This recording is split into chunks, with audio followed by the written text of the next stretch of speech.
Hello, hello, konban, kokone, hello. Oops, I just realized the chat was from last chat. Oops, let me restart the program.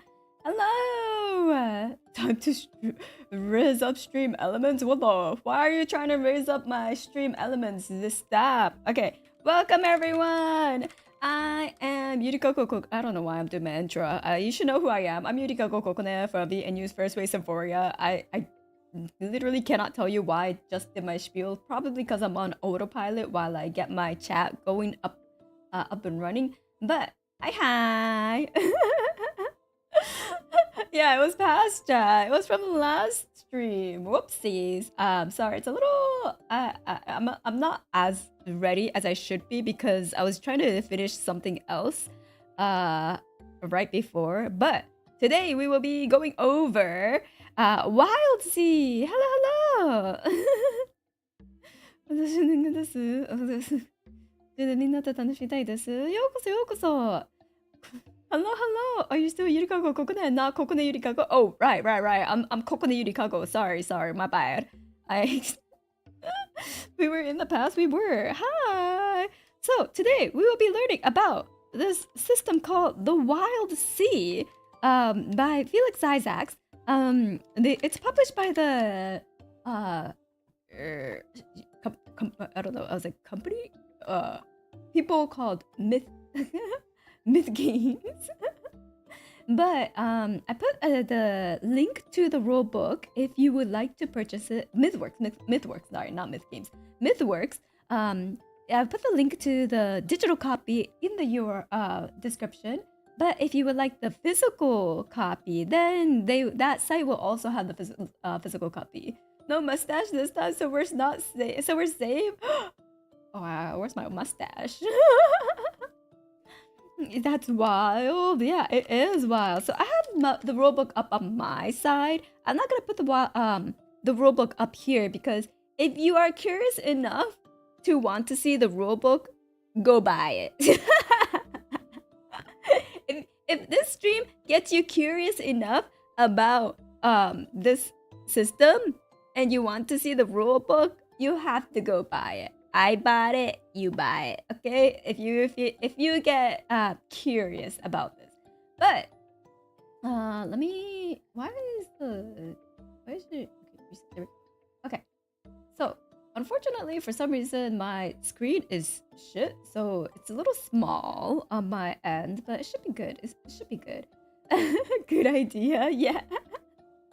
So for those who don't know, Wildsea, it's kind of like a post-apocalyptic sort of overview. The setting is about like 300 years ago of the empires of the world were toppled by a wave of fast-growing greenery, right? So essentially, it's like a nature's nuclear bomb of greenery. Essentially, they went fuck humanity. We're just gonna cover the whole entire planet, which may or may not be Earth, by the way. Oh wait, I got the rewind on. Thank you. The planet, it's not really set in stone, but it is Earth-like. Yeah, there were humans at least. What's the main genre? I would say that's a good question. I'm like, what I call it's not really, it is sci-fi to an extent, but it's not like space, you know? It's on the planet. There are like supernatural like ghosts and like spirits sort of in this, so fantasy? Yeah, I would say fantasy, I guess. Dystopian fantasy maybe a little bit, but maybe a little solar punk maybe might be a good kinda dystopian solar punk, if that makes sense. So essentially, you're in this like planet, and yeah, like sci-fi fantasy. And then essentially, you know how like usually you have like continents and like there's like ocean around here and like more like green continents here. Yeah, so yeah. So instead of this, the whole world essentially just like sprouted a bunch of like mile-tall trees. Literally, it says mile-tall trees. Mile-tall trees and cover the whole ass planet. It's It may not be Earth. It's quote unquote Earth. It's a habitable land. A planet at least is, well, habitable. Question mark. Habitable enough of a planet. And then basically it was toppled by a wave of fast growing greenery, a tide of rampant growth spilling from the west. So it came from the west apparently. And it just covered the whole area. Yeah. Basically Earth forgot to shave. Yeah. All that oxygen. But because of this, this event called the verdancy gave rise to the world you'll explore as you play. A titanic expanse of rustling waves and sturdy bogs known as the Wildsea. So this whole expanse of like trees, which are like a mile tall, this whole thing is called the Wildsea. So that's where the name comes from. Oxygen 50%, tree core. Yes, it's tree core. Time to burn the atmosphere now. Imagine all the plants because that's a funny point because there is something about these trees that there is something about these trees. You maniacs. You blew it up. Ah, damn you.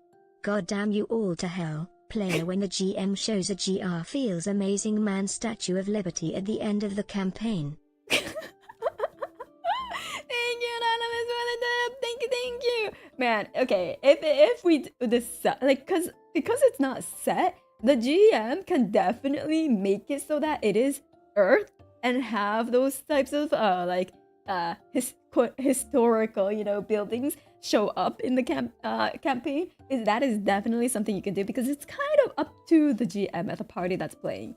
It's not set for a reason, and that's one thing that's like that I know is pretty prevalent in Wildseas, is that it's pretty free flowing in terms of they want you to have the maximum amount of freedom possible to have these like creative moments and like create your own story and fit the system into the story you want to tell instead of playing the system, so to speak. Can it be After Earth featuring Will Smith? Yeah, it could be. Or it could be after I Am Legend, you know, of Will Smith.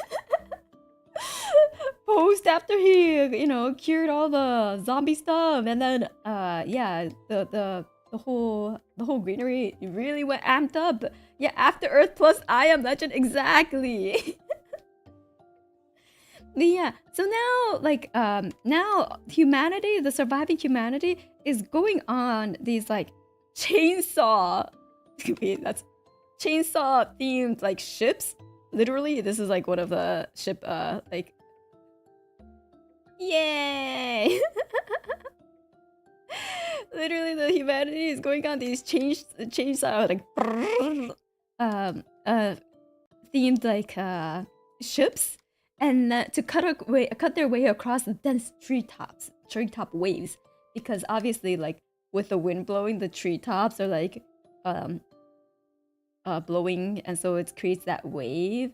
That sounds so metal. The sequel to Chainsaw Man, Chainsaw Ship, exactly. Chainsaw Ship is crazy, right? And so the one of the main draws to this tabletop RPG is that you could this is your home. This Chainsaw Ship, this is your home. So the players get the creativity to make this whatever they want. Like they could literally be like, okay, I want it to literally look like I want it to literally be from Chainsaw Man, you know? It's that. Like that's one of the draws. You could literally make a ship. Wait, what was the name of this? Oh, what did they? Pochi. What did she name him again? Oh shoot. It's been a while since I read Chainsaw Man. Yeah, actual base building. Exactly. So you can make a... Oh yeah, Pochita. I was like, it's definitely Pochi something, but I couldn't remember. Pochita. So you can literally have a ship that's like Pochita shaped. then she would approve, I'm sure, right? So the players can go crazy, and that's one of the best things. That's one of the things that like they could get together and create together is the ship and how it looks, how and stuff. So at least as far as I know, I have to read the rule book. So this is all stuff that I know before going into the rule book. But yeah, I was like, this sounds so fun. This sounds so fun, and I think this one. It's going to be interesting because the thing is, this is heavily roleplay centric. It's not so much fight, like, you know, like the combat centric. Combat is kind of lower in the priority list, and like the roleplay aspect is like way up comparatively to like other systems. So like death is like, it's not triggered by like a damage from combat. It's triggered when it needs to be triggered in like story wise, if that makes sense. Like, yeah. We'll see. We'll get to this. And then also combat is there's no real hard rules for combat. Like, the time per action, like how long an action is however long it needs to be for that significant action to be made. Yeah. So there, at least that's what I know. So it's pretty free, for me. More roleplay, less roleplay. Yeah. So yeah, the role is higher. The role like play, like there are still roles and stuff. So like, but we'll get to it. It's not. I wouldn't say it's rule like specifically. There are rules. It's just there's a lot of wiggle rooms for the rules, as far as I know. As far as I could tell. But I've also haven't read through the rule book. We're gonna read it together. Yeah. We're gonna read it together. So don't you worry. We'll find out. It sounds very like, it sounds like. But there the rule book, the core rule book is also 368 pages. So I'm not sure. We'll find out. It's also 368 pages of rules. So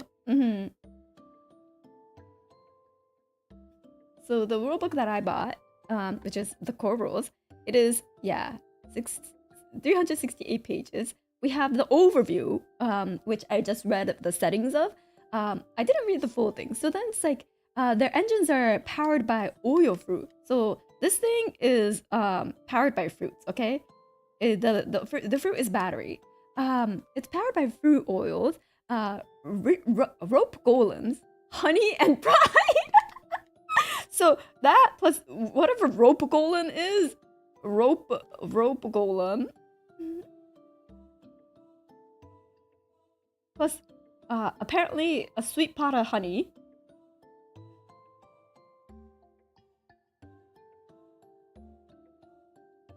You know, little bees.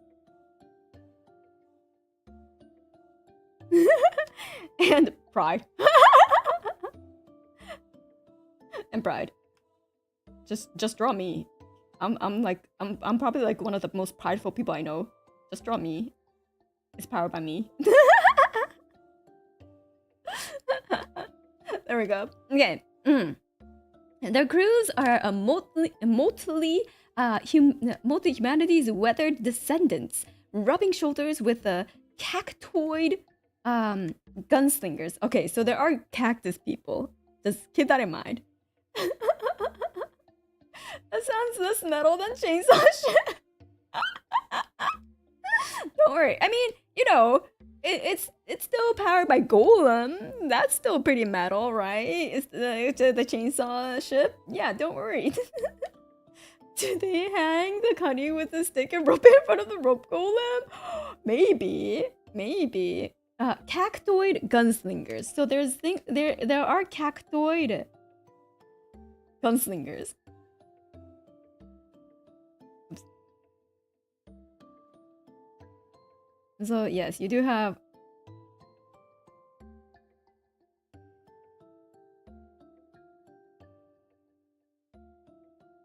cactuses going yeehaw.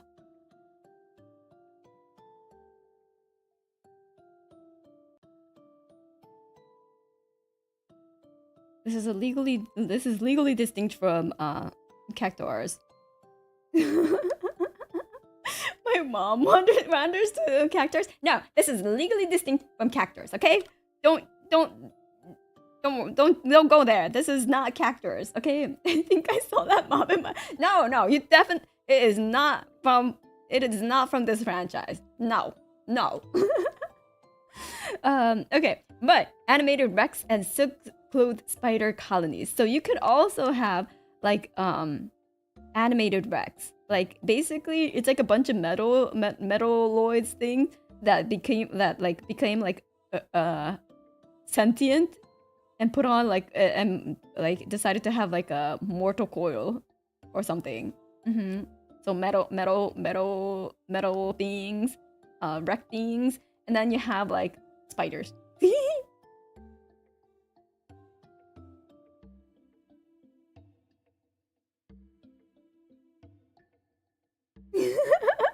Cactuars can wield guns, apparently.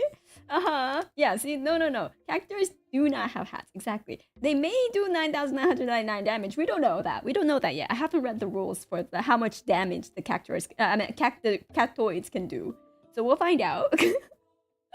It's literally like Hector, you even drew the arms like, no, what do you, wait, hold on, no, wait,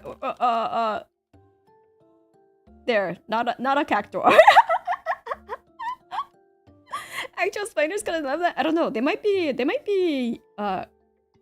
cactuar people. Spider people.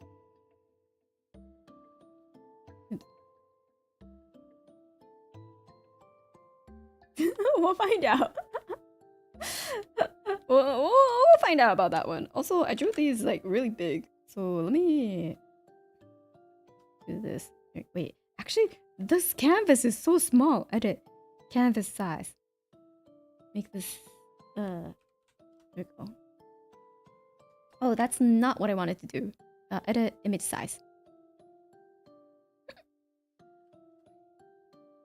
There we go. And then we do this. Okay. Alright. And then human-esque slugs with driftwood bones and other strange things. So apparently we have driftwood slug people. I'm not sure how that's supposed to look. I think wait, no, that's a snail. We'll find out.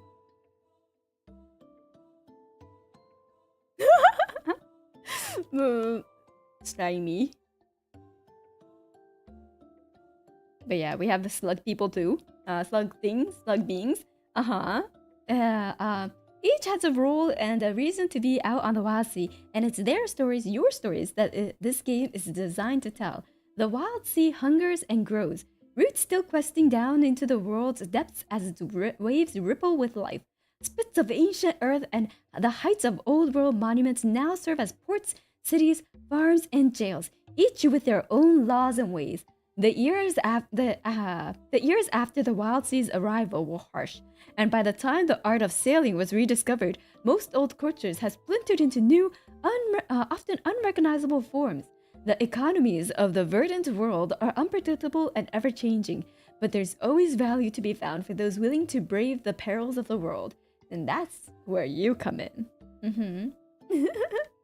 So essentially, like, you know how there's like treetops? There are islands of land, but like that's like Mount Everest or like old mountain tops. Like literally the mountain tops are now small tiny islands that are above the treetops, you know?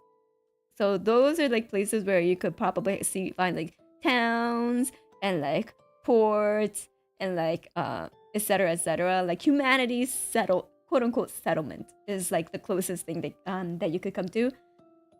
So maybe there's like old skyscrapers or something that was on like a elevated surface. Either way, I don't think you could get to like a mile high monument, so it'll have to be like somewhere on a high. They were just built high and then they built even higher with like so maybe there'll be some monuments or like sculptures or like statues, stuff like that people may have like found. So those are those are like little tidbits that you can add to the setting as well, which is cool. Yeah. So then the game. The game setting, the game overview is your characters, the players, as you may have gathered, are the sailors, the wild sailors. Wild sailor. Woohoo! So you're part of a crew and cutting their way across the island-studded wilderness with a tree-top sea on a vessel of your very own. So that's very important. The vessel is your very own. You'll clash with survivor culture and wild beasts, scavenge and salvage for wreckage and trade goods, chase rumors and uncover secrets. The focus of this game is on exploration,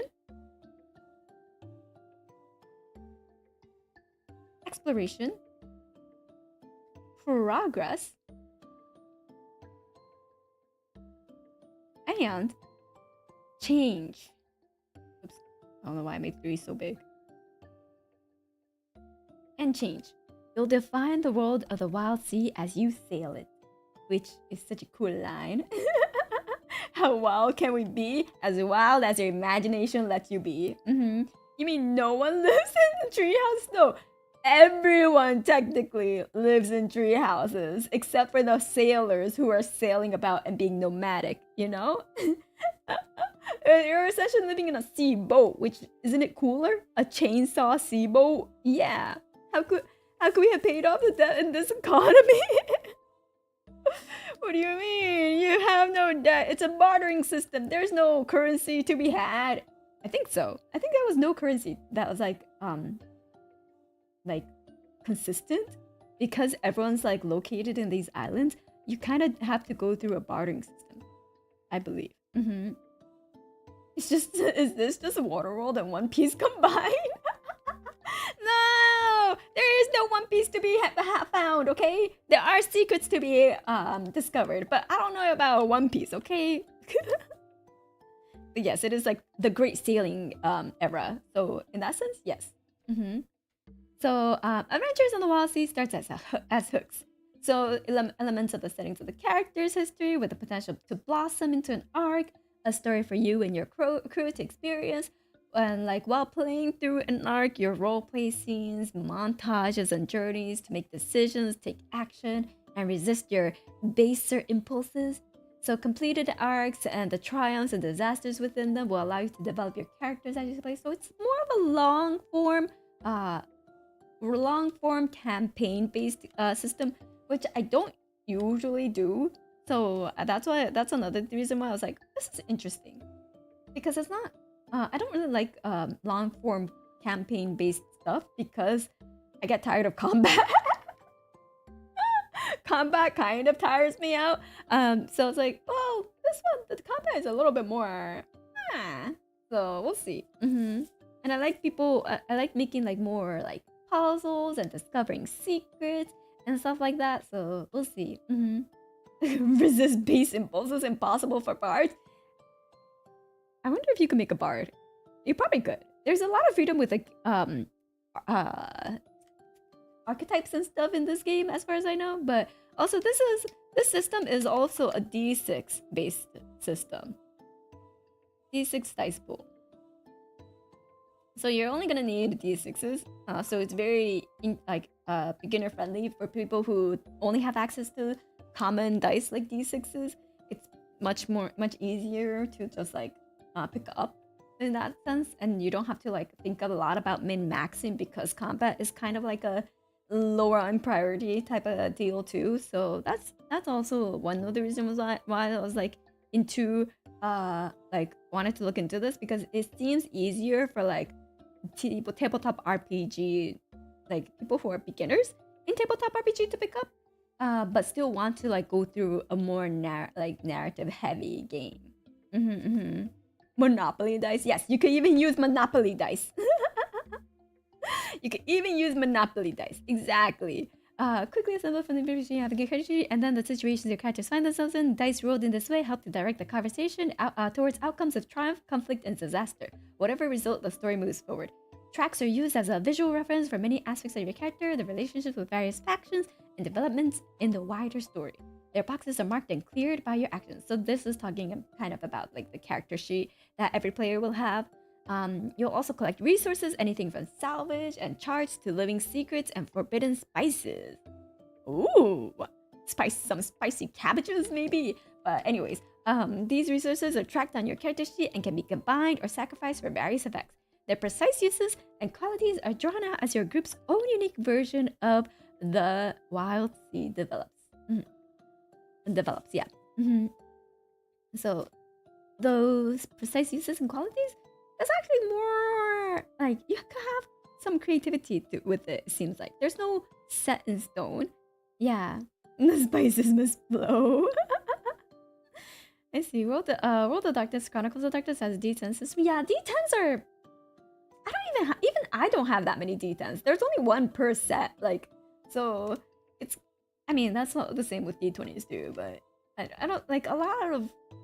I don't think a lot of players would have a D10. Time to get spicy. Yeah. So influences. This book wouldn't exist without a hell of a lot of media, but there are some influences that said, oh. So this is influenced by, for people who are curious, roleplay games that, when it comes to other roleplay games that we have, Belly of Bees, Blades in the Heart, blah blah blah, Air Snakes, the Moose, the Petra.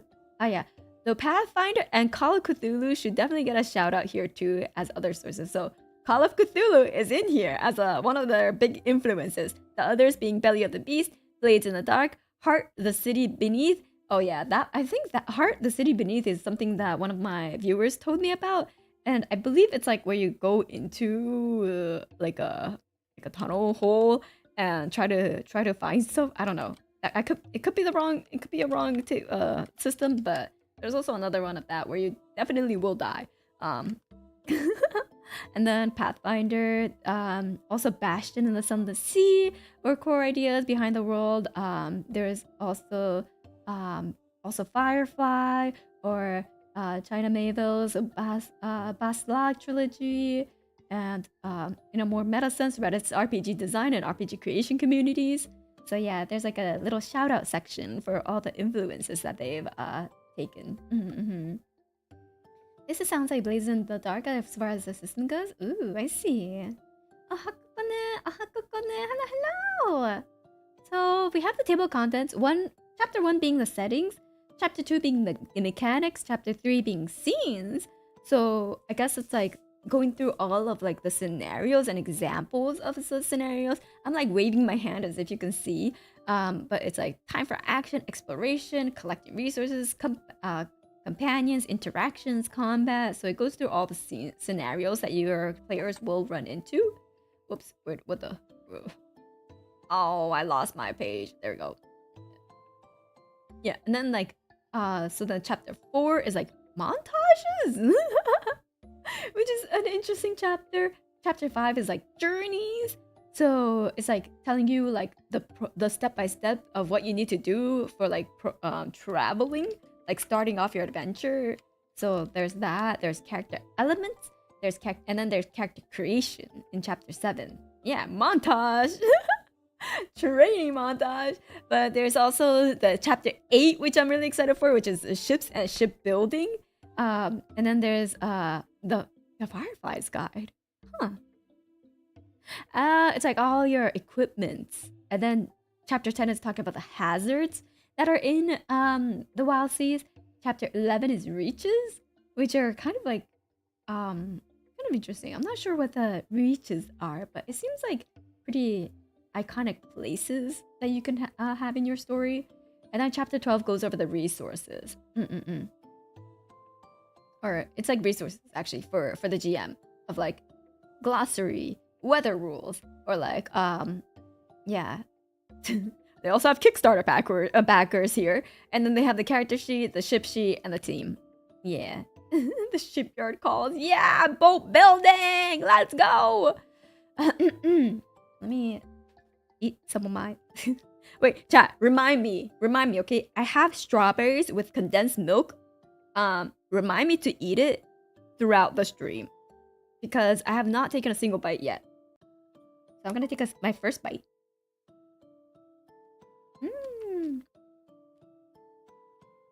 Be a second one. Ow. Alright. Okay. So the core concepts, I'll do like a little outline of it on here so that you can follow along. But there's like a few core concepts to the most important aspects to this world. Your strawberries alarm set. Actually eat it this time. Strawberries! I love strawberries. I love strawberries and condensed milk. Yeah. Eating your snack in 30 minutes. It's so good. Okay. But I will try to remember. Let me also take a bit of water.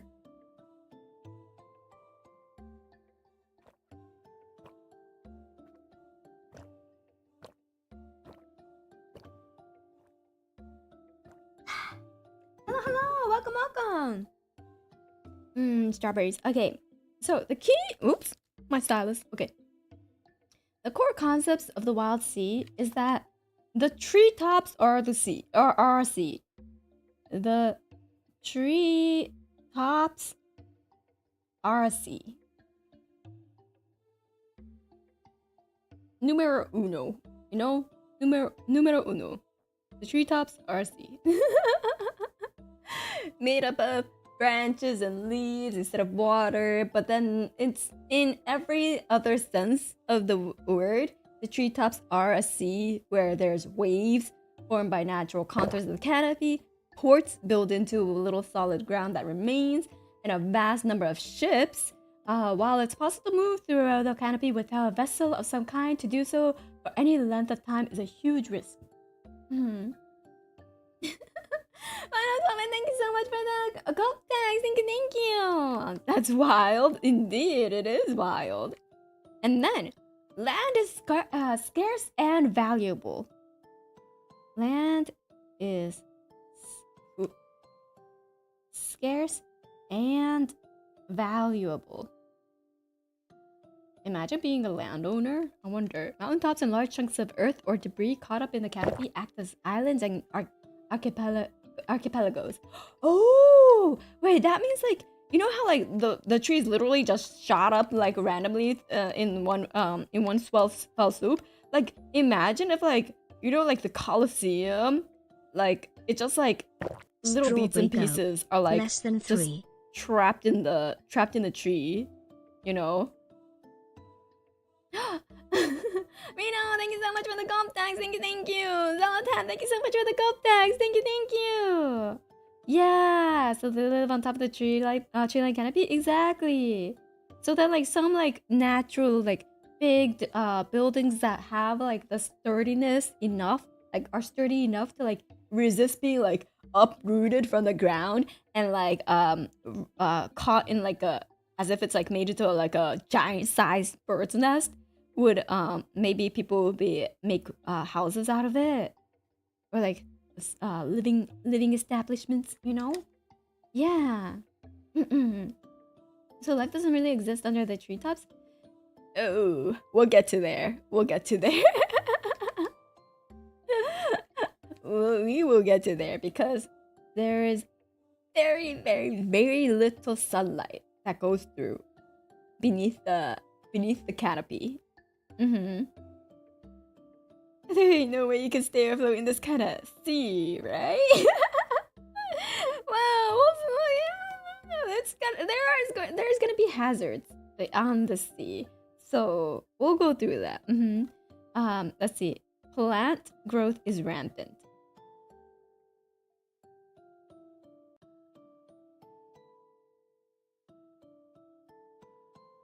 Did I write M correctly? Rampant. There we go. So the plants of the seas grow at dramatically accelerated pace, but only when connected to the iron roots, the huge mile-high trees that act as a foundation for the canopy you'll sail. So it seems like if you have a little garden, for example, on this like little mountain, let's say you make a little vegetable garden, right? That will grow at a normal pace. Normal. But these branches here that make up the sea, even if you chop them off, they'll just like shoot back out, apparently. So that's what I'm assuming. That's what I'm gonna infer that as. if you try to chop these woods down to like try to like clear back, retake the land as man always tries to do, they'll just like go back stronger and furiously. So that's out of the question. But you could probably make a little nice patio garden. The last there's bird. Oh well, there is a part about fires, and we'll get to that. There is actually a thing about fires soon enough. But yeah, a cut branch will stay inert, but another will have grown in its place within hours. So a cut branch will stay inert, but like another branch would have grown in its place. Though the upper limits of the sea may have settled, the topography is constantly changing, and every now and then an unexpected spurt of growth claims a ship or colony. Oh, that's interesting. So it's ever changing. So even if this place may have been safe, if you're by the tree line, you could just get taken over just randomly. You know, it may just like go. But like if you're like above like yay level, you might be a little safer. But it's kind of like, you know, how sometimes places like near the sea, near like sea level or like lower, will like just happen to get flooded from time to time. I think that's a similar concept where they may just get flooded by the trees and then get eaten. Yeah, it gets hungry sometimes. Decorate! Kudo! Hello, Kudo! Kudo, thank you so much for the raid! How was the donathon? How was the toy donation stream? I'm so sorry I couldn't make it. I'm so sorry, but I hope you had lots of success. I hope you had a great time. Hi. Hello, Rain. Hello, Kudo. I hope my viewers, I hope you've gone and checked it out when I tweeted about it. I hope you checked it out. I hope you took part in that event. Please. Success was a big success. Yeah! Of course, I know you wanted to be there. It's okay. Yeah, originally I was trying to make it, but yeah, it just didn't work out in the end because I do have to. I do come home really, really close, and yeah, we hit all the goals. Congratulations! Yeah, you hit more than 100 toys. Nice! Congratulations! I'm so happy to hear that. Event, yeah. So Kudo was doing like a toy donation charity event, and so that was like for going on for 12 hours. It's like the Toys for Tots charity event, and so there was like toys being donated through, I believe, Throne, and then those will all be donated for the charity event. And I was originally going to be there, but yeah, it's for the charity toy drive, if you know. But she managed to get over 100 toys, or like more than 100 toys, so that's amazing. There will be many happy children this holidays thanks to Kuro. Thank you so much for doing such an amazing event. For those who are new here, I am Yurikago Kokone from V&U Symphoria. Still accepting toys until Sunday. Just say I love. Okay, wait, hold on. Let me do something. Let me go here. Go. I think. Wait. I'm just gonna. There we go. Donate toys here. There we go. I'll pin it for now. So that's Kuro's Twitter, and then you could probably find the Throne link. So it's throne.com, Kuro Ishida, and then there should be more toys that you can donate, Toys for Tots. So you'll be able to see some of the toys that you could donate. Ooh, Monster High, Claudine. Maybe I'll donate that one later. Yeah! So please do check that out. It's for a very good cause for all the children that's in need. Make their holidays. There's like 9 left. Yeah. Okay, chat. You know what to do. Actually, I'm gonna check out the Monster High Claudine. I'll do that now. Anonymous. And then wait, I have to put in my email address and stuff. Oh, billing address. Yes. Okay. Oh shoot, I don't remember what my CVV is. I'll do after stream. I forgot what my CVV is. The three sacred numbers behind my on the back of my credit card. Can I do it through PayPal? Fuck, I can't. Okay, I'll do it later. I'll do it later. After stream. I don't have my credit card with me right now. I have to go down and get it. I'll do it. Wait, actually, is it? Wait, I may have remembered it.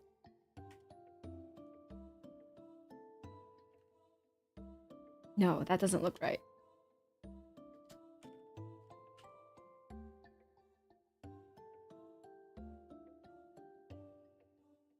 Is it? Did I get it? Fuck. It wasn't the correct number. I remembered wrong. I didn't remember it. But for anyone who's here, it's 420. No, it's not. I wish it was. I would have remembered if it was 420. For anyone who's new here, hello, I am Dream Goddess Yurikago Kokone. Right now, I am doing a tabletop RPG learning stream of a new system called the Wildsea. So I don't have the rulebook on stream because it is a purchasable rulebook, which I put the link below on my stream description. But I am putting down notes and little core key notes that explain the system for people who are interested. And if they want to know about the actual nitty-gritty rules, they'll be able to buy the book. You'll have to buy the book. I bought the book. You'll have to buy the book. But it's a very like free-flowing, role-play-centric, narrative-based tabletop RPG. So it's quite different from like the more combat and like character progression, like level progression systems. For example, like the Dungeons and Dragons. Like even it's more closer to like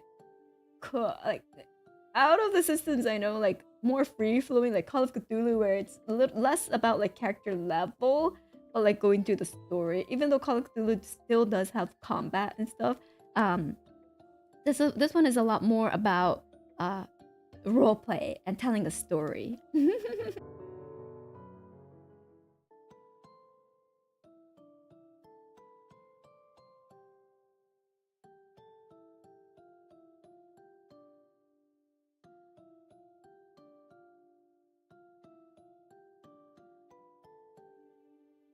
Am I back?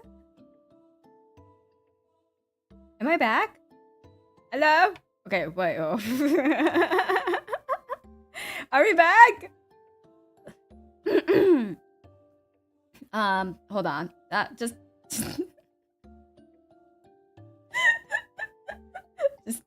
give me a tiny bit more time. Oh my god, what the fuck is going on? Holy. We're back! Yay! Hold on. I'll be back. I'll be completely back soon. Wait. I'm almost back. Hello? There we go!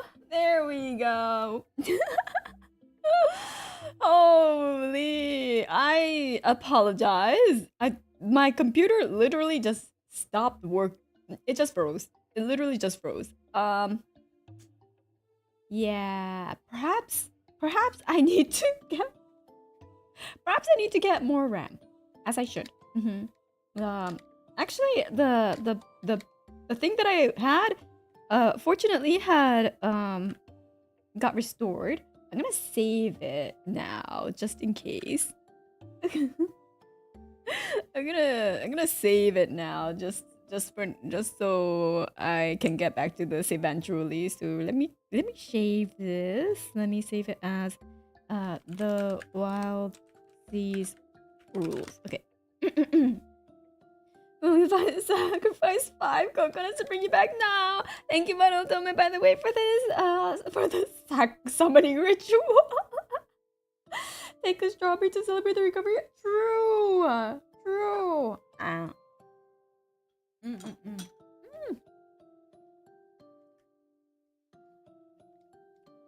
Yummy. Okay. Now I need to make now I need to find my rulebook. Bring it back up. Table the picture, blah blah blah. Wild seas, there we go. Open with.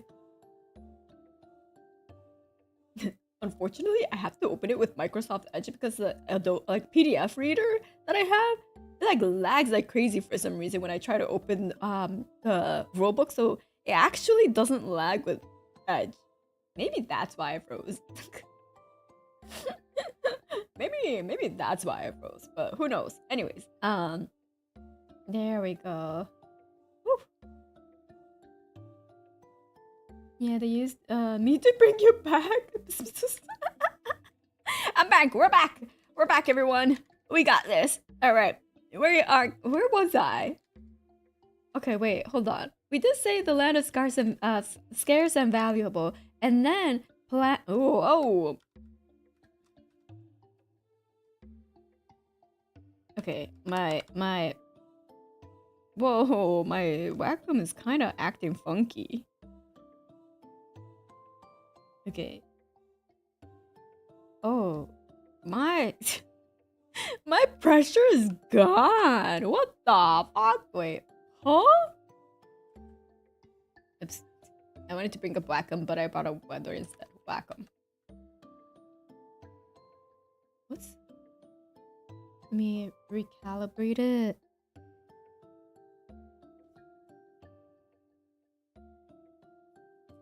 Yeah, you see how the tablet driver isn't broken, but you see how the first part is a straight line when I try to draw a curve. Look at this. Oh, is it getting? Is it? It's really I think even you could tell. Oops. The tablet should be there we go, here, here, there we go. I spawned in the tablet. But I might have to let me try restarting Clip Studio Paint. Maybe that'll help with that. Okay.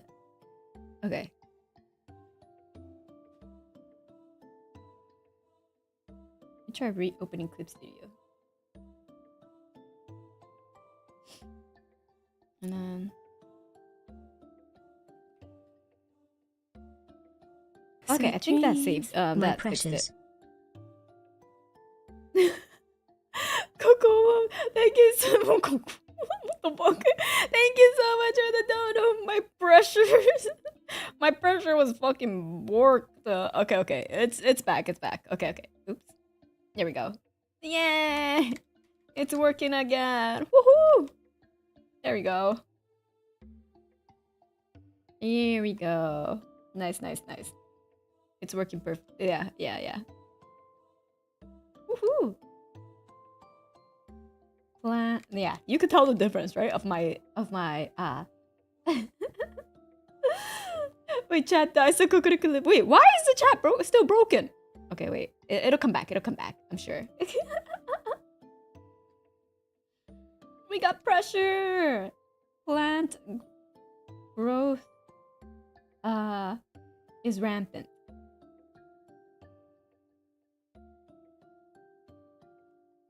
So for anyone who is new, and rampant, anyone who's why did my drawing screen die? There we go. Okay. So for those who didn't get the overview of what the Wild Sea is, we're basically wild sailors because the Earth or the planet we're inhabiting got overrun by like mile-tall trees, and those trees grow like crazy, and the tree tops are called the wild seas.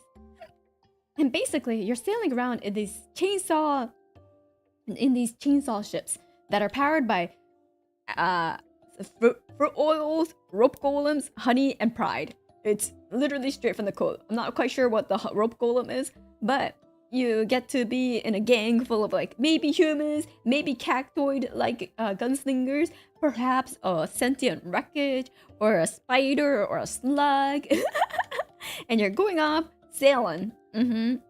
So that's a general premise of the Wild Seas.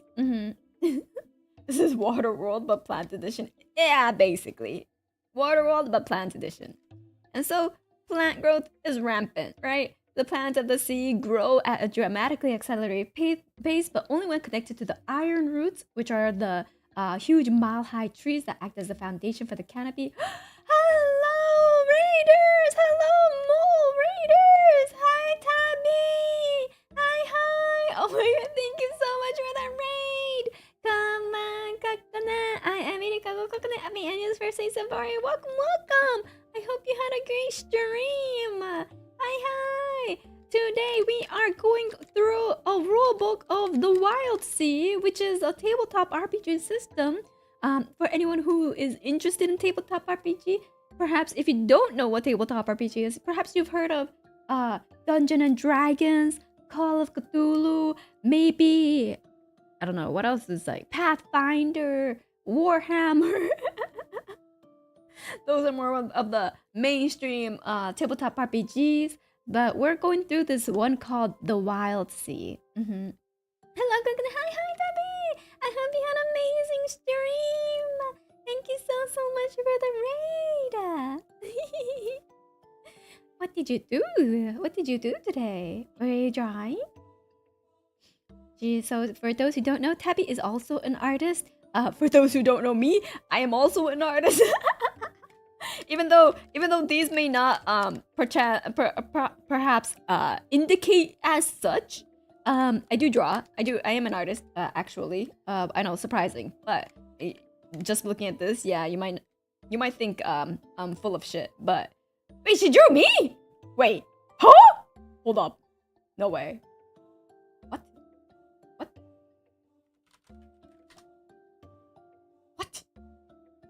Tabby, you didn't let me know. Wait, what? Hold up. Wait,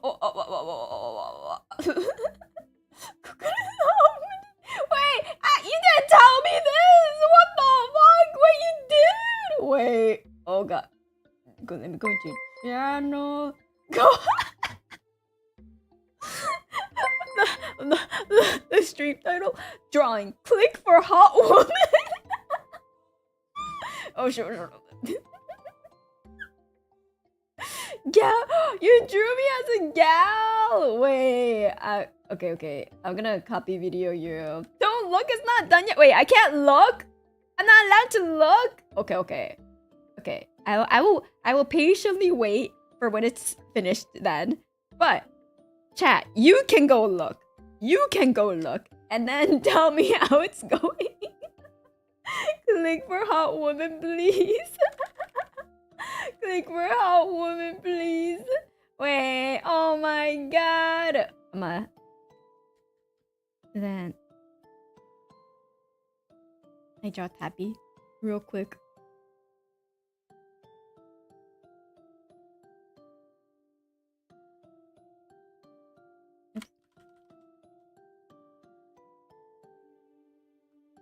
It's definitely correct. I just looked, not clickbait. Coco Gal is looking for her. Fuck, I wanna see. Fuck, I wanna see. Maybe I shouldn't have told you guys to tell me how it's looking.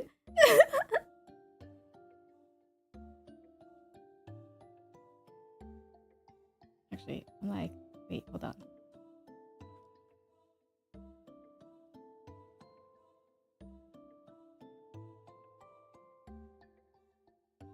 Yo, I scored a coconut dry.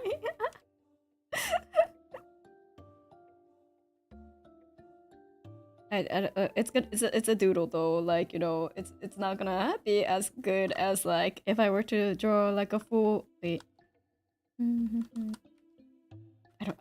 like I can't draw on the spot, which is kind of funny because I always draw on the spot. Interesting how that goes. Wait, let me get a. I'm like maybe perhaps I should pull an actual reference of you.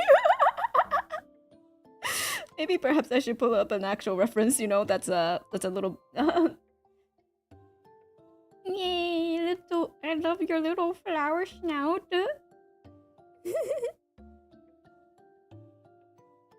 I was like going off memory.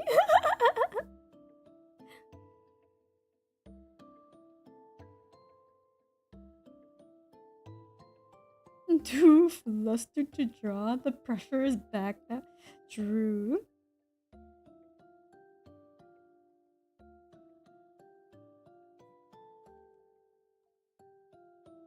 True. Actually, I wanted to eventually once I declog my queue, once I get through my queue, I was like I wanna draw Tabby for the Kokone's boutique. You know? I think she'll be really cute. Should to dress up. But how's my queue going? It's still long. It's still a little long because it's been a little bit on break. So but for those that don't know, I do have a little kind of like a series going. Guys, look, it's so cute. No.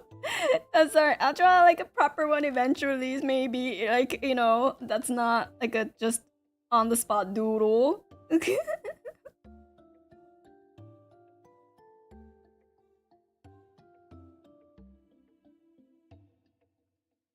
What if I draw?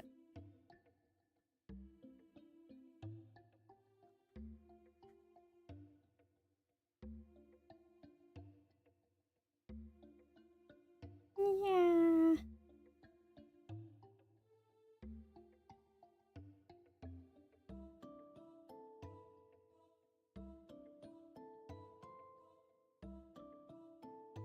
Tabby's in the tabletop RPG. Yeah, she's sailing even though she's a mole. Even though she's usually mine and she's sailing today.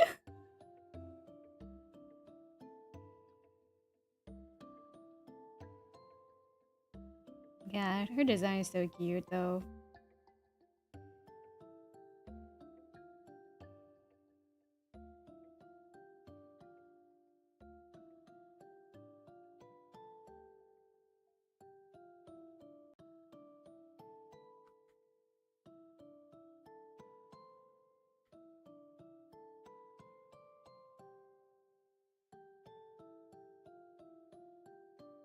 Yay!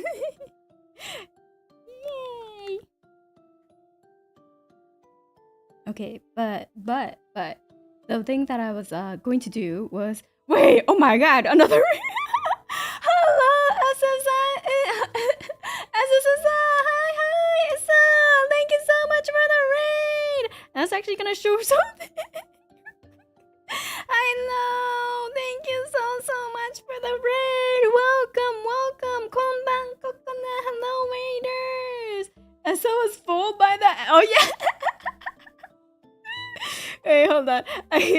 Issa actually DM'd me like when I was doing the stream. I think it was the stream where I was drawing Kana in like the Kokone's boutique, and apparently she got fooled by my hand.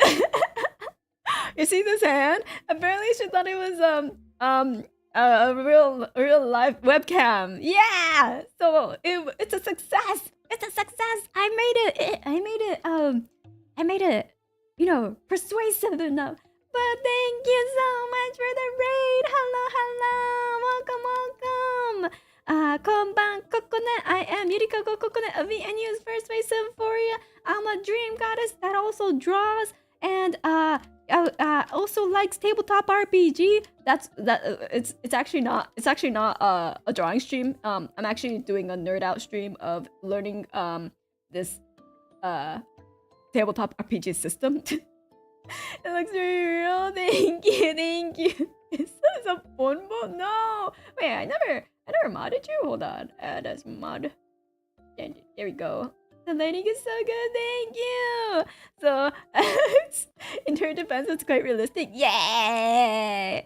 I'm glad I took the time to like make that whole like setup where the like there's a glow, there's like a screen glow on my hand, and then there's like a screen glow on like the edges of my Cintiq frame.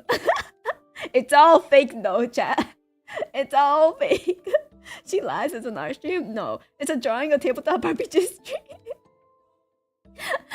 No, we're going over the rule book of the new system that I'm trying to learn. So I'm learning with chat today. It's called the Wildsea. So if you know, if you ever heard of Dungeons and Dragons, that's a tabletop RPG system, or TTRPG or TRPG, depending on I guess the region. I think Westerners call it more tabletop, like TTRPG, while in like Japan and stuff, it's just called TRPG, because in the Western sphere, I think TRPGs could also mean for tactics RPG. It's so there's a little bit of like inconsistencies there, but I wanted to go through the Wildsea because I already know kind of Dungeons and Dragons. I also know Call of Cthulhu, and so I DM, GM, KP for those, as well as main tabletop RPG, and I wanted and Lancer as well.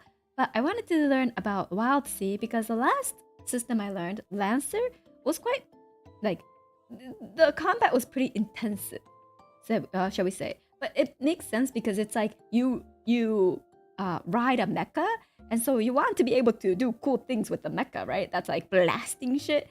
So the combat is pretty intensive in the Lancer.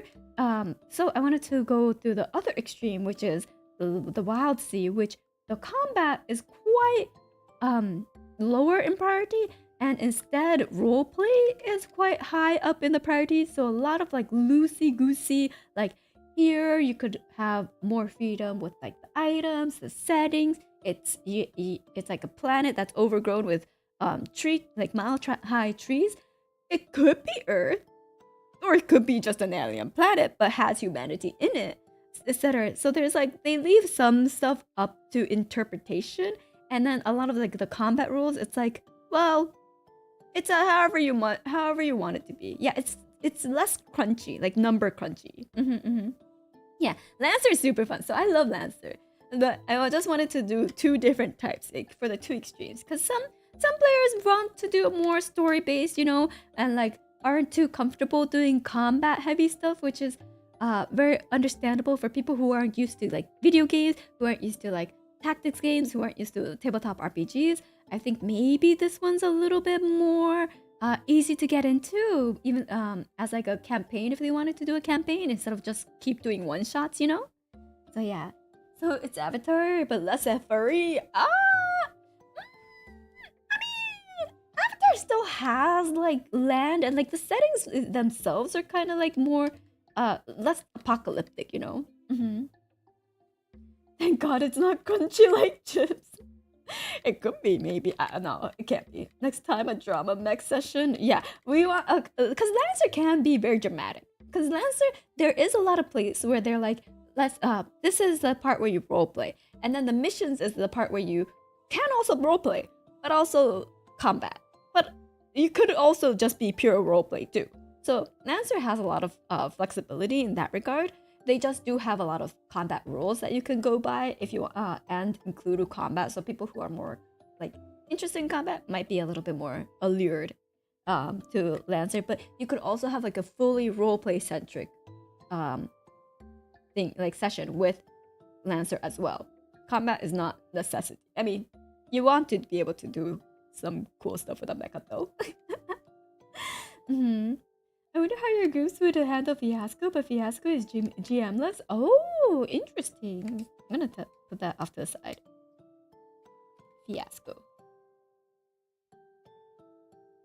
But if it's GM-less, I could play too, right? Surprising amount of bug people looking at the rulebook. What do you mean bug people? What? I think. Wait, actually, the bug people, the spider people. There are spider people in this, and as well as cactus gunslingers, as well as sentient wreck people and slugs. So we're going through the rulebook, and we're going through some of the core elements of core concepts. So, 1. The treetops are a sea. Basically, the thing you're sailing on, it's a chainsaw ship, and you're sailing on top of treetops, blasting away branches and proceeding forward, right? And land is scarce and valuable. Any sort of land, it's probably going to be a mountaintop that's peeking out of this like treetop range. That's going to be super valuable. It's very highly coveted because there's not much other land out, and then the sea is very perilous. It's very dangerous. So we want to be safe on land. Although if you're near the tree line, there is a possibility that the rampant plant growth can actually consume you. They'll short eat you up. The trees might take over a ship and create it as a shipwreckage. It could maybe there's like a settlement near the edges of like land. They'll probably get consumed. It's kind of like a flood. You may get consumed by a flood randomly. It's kind of similar in that regard. But yeah, the topography is constantly changing. So the canopy, even if you thought you knew it, you travel the same way, the landscape can look completely different because the plants are ever changing. And then this is the interesting part. Open flames are forbidden.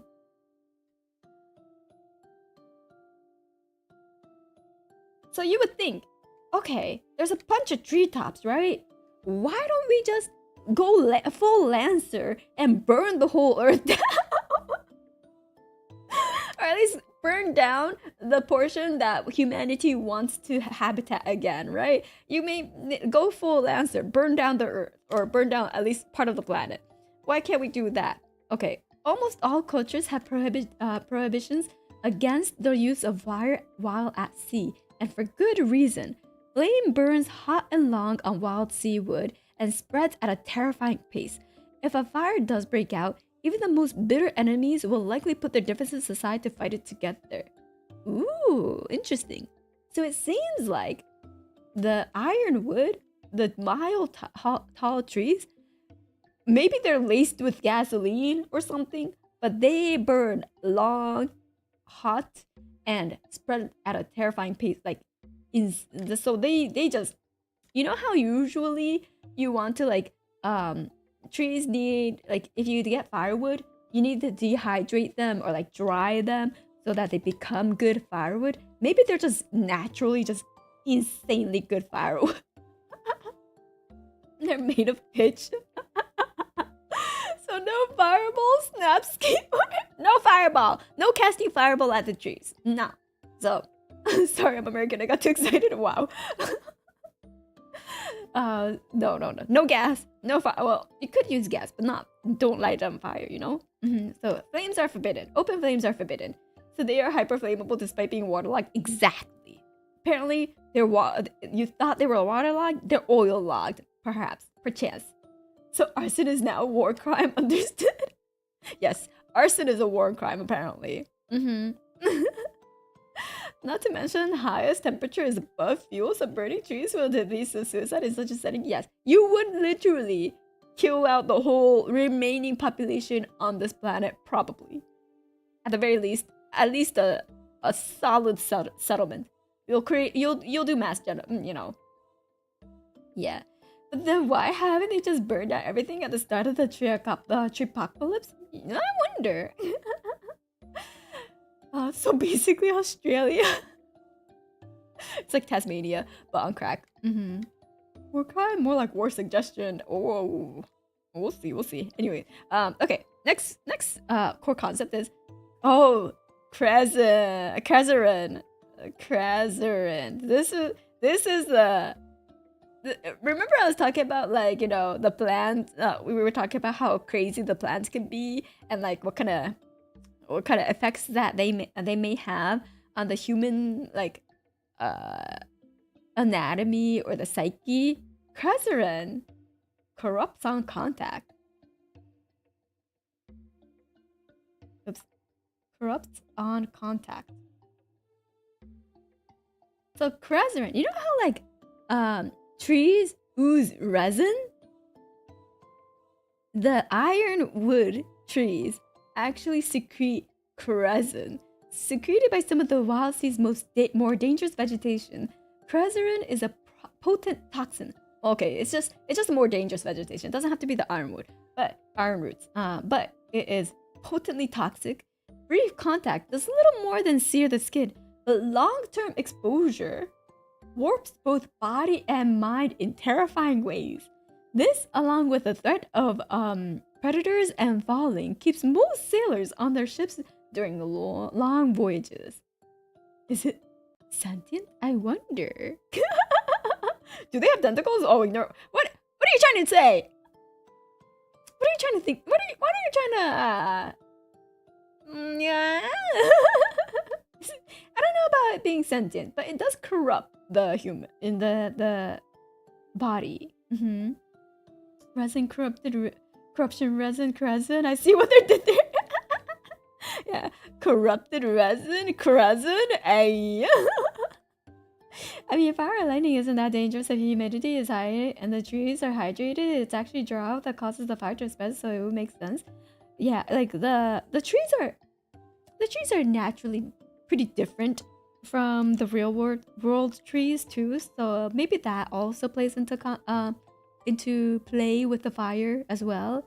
And I don't know how much the drought is. I do think it is pretty dry on, like there isn't much water though, and the reason I think that is because cactoid gunslingers are like are mentioned and a thing in this world. So I assume water is a little hard to come by because cactuses became sentient in this world.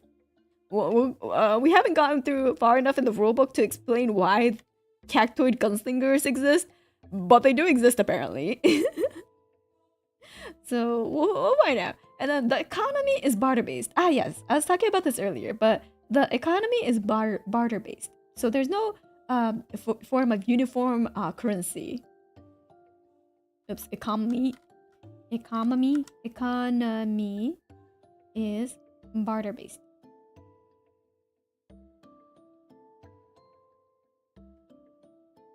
So the economy is barter-based. With much of the pre-verdant world's technology and resources lost in the murky depths around the roots, salvage and recycling are particularly important.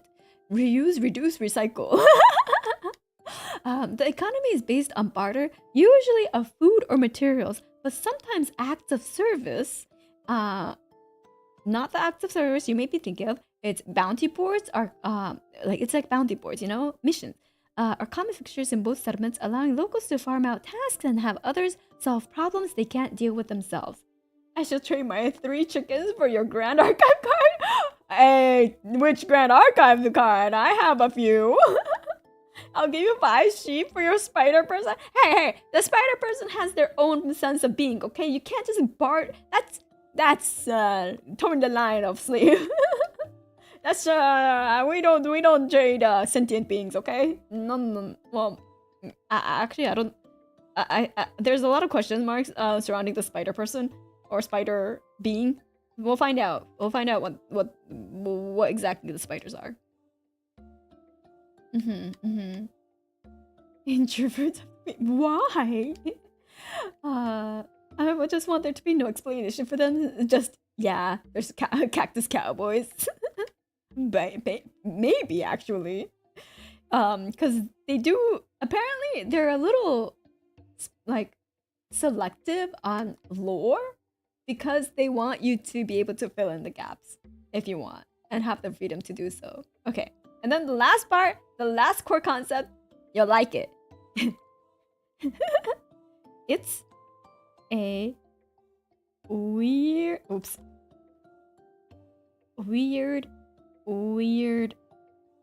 world. That is the very last but most important core concept. It's a weird world. The Wildsea setting is designed to be low magic, high weirdness. It's a world of unusual creatures, woken spirits, and unbelievable abilities, but they're mostly tangibly connected to the waves themselves. There is very little in the way of wands and spellbooks or magical study. The practice of twisting the world in mysterious ways is referred to as archonauts, literally a delving into the unknown and uncanny. You could say that again. I'm not weird. Well, the world is. Exactly. This is a weird world. Because the world is so weird, you might actually feel a little normal in comparison. Strawberry! I'm on my last strawberry. I finished my strawberry. Thank you. I finally finished my food before like gobbling up right before ending stream. Ow.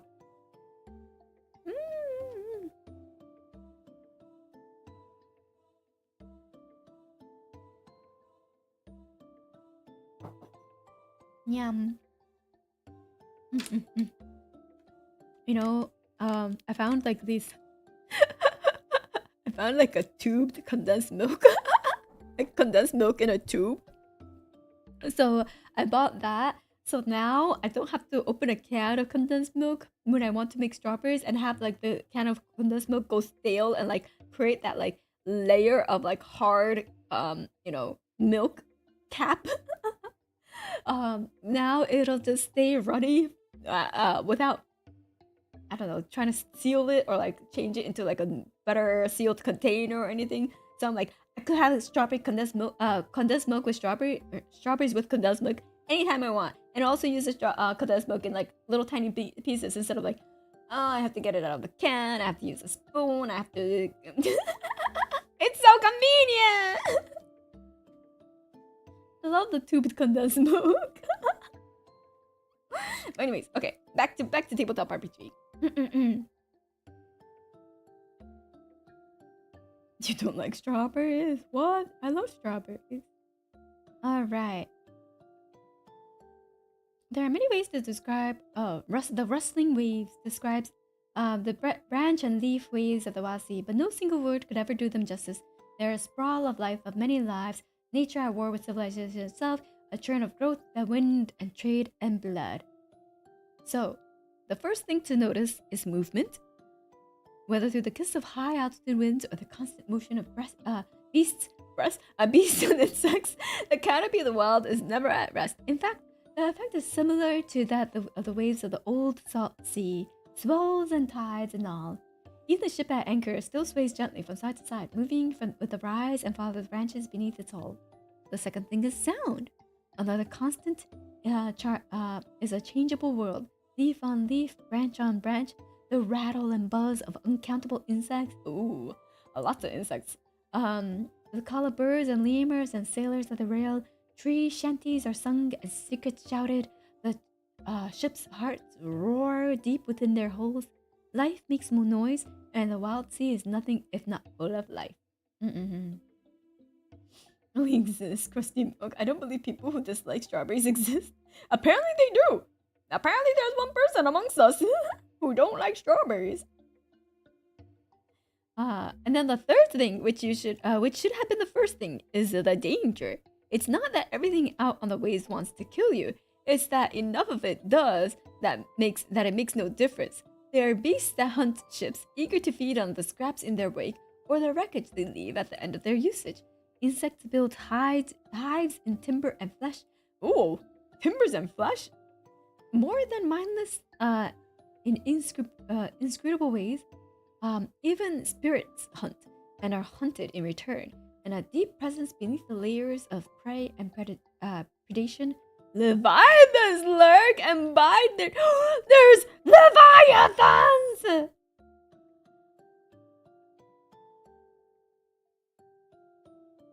I'm so excited. You don't understand how excited Leviathans make me. I'm so happy. There are Leviathans lurking in the Wildsea.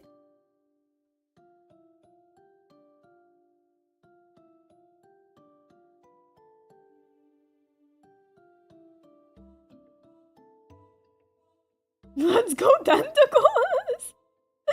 Why does it have to be tentacles? Can't be that big if they don't get stuck between the trees. No. They lurk below, like in between the tree trunks, you know? They lurk and they smell your fear. Tree leviathans, yeah! What do you mean run, leviathans, run? Hello? What do you mean? I'm gonna be the leviathan. I'm the GM. The leviathans are just extra large sloths. They're like covered in moss. They're just covered in moss and like little flowers. Okay, that's actually so aesthetic though. They're just like covered in flowers and moss. And like vines wrapped around. Oh, I love that.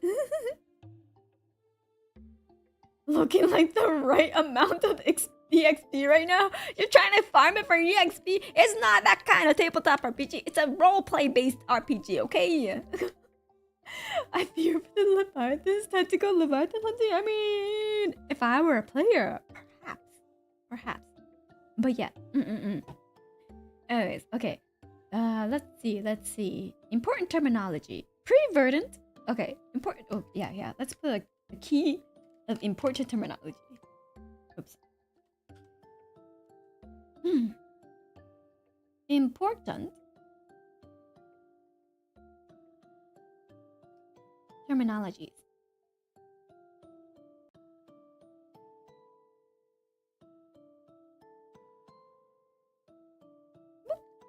Okay, pre-verdant. Pretty obvious. It's like before the trees took over, you know? Commonly abbreviated to pre-V. Pre-V. Okay, so it's about the old world. Anything that survived from the old world is pre-V, right? And then we got Iron Root, which is the mile-high trees. Iron roots. Titanic trees, sprawling branches that make up the majority of the wave tops. Tall shank. What's a tall shank? A tall shank is a massive tree that dwarfs even the iron roots. Sometimes spearing miles above the rest of the canopy. Oh, so these are the iron roots, right? They're like the plebs, you know? They're the common trees, which are still a mile high. And then there's apparently like a tall shank. A taller shank that dwarfs even the iron trees. It's big boy. The long boy. Yeah. The long boy. Tall shank.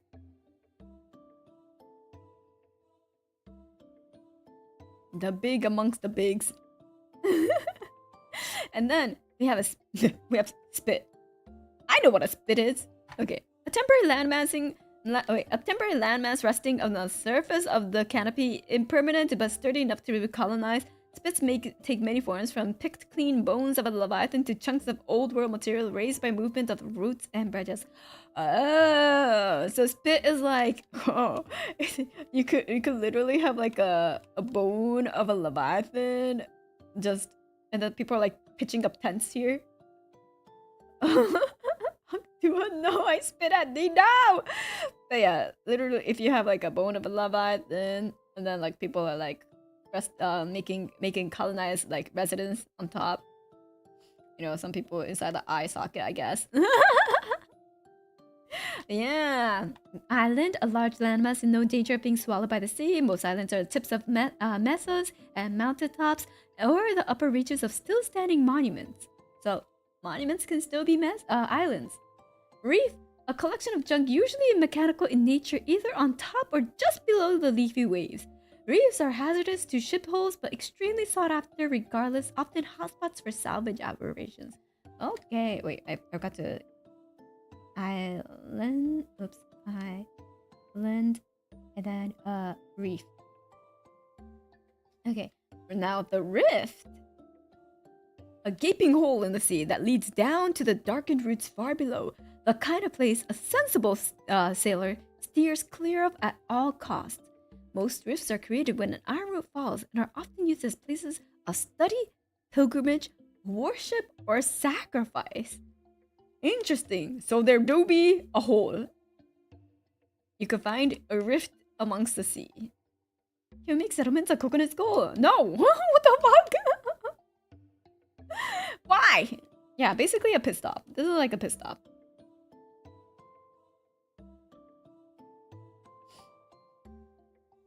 So not a single PC will go around it? Nope.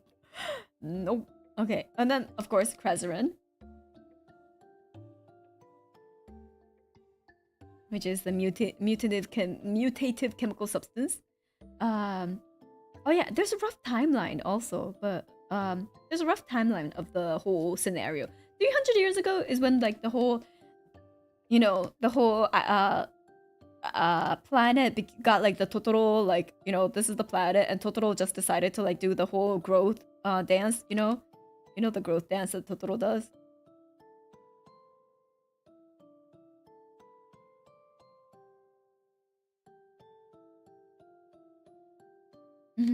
So he went whoop, and then all the trees just sprouted immediately. So that's 300 years ago.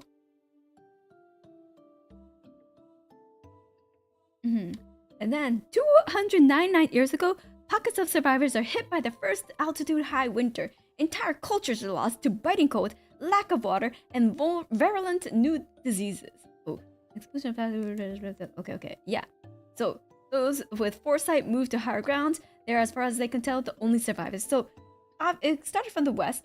So people that saw it coming were like, oh, let's go. So they went to like the higher mountaintops, or like, you know, in cases of like a tsunami, the people go like who went all the way to the top, like most location were the survivors.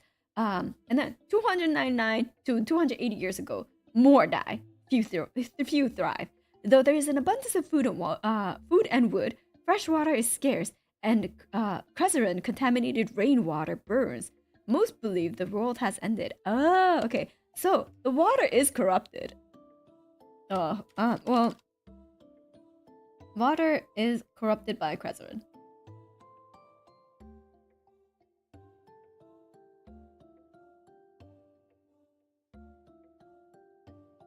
Alright. And then 280 to 240 years ago, a new generation is born. Few but strong. They don't fear the surrounding treetops as their parents do, striking out in rags to hunt and explore, searing themselves terribly on the chemical coating of the leaves. So even the leaves have the coating of Crezerin. Only if touches the resin. No, doesn't wear ham in the forest. Yeah. I knew that cat was evil. It's Totoro. Totoro's not a cat. Maybe it is, actually. I'm not sure. It seems like it's mixed into the water cycle. Like, if the rain has Crezerin, like, if the rain is infused with Crezerin, it goes through the whole, like, water cycle, right? Of it, like, evaporating and going to the clouds and becoming rain and going down. Like, Crezerin just like, fucking, freeloads and like hitchhikes throughout the whole cycle from what it seems like. And then 240 years ago, Tarak Tar works with her grandfather, a sailor of the now buried seas, to build a ship capable of crossing the treetops. A hull of old iron reinforced with Wildsea wood, an engine fueled with honey and rotting fruit, a rudimentary chainsaw running the height of the proud to cut them a path. Against all odds, they succeeded.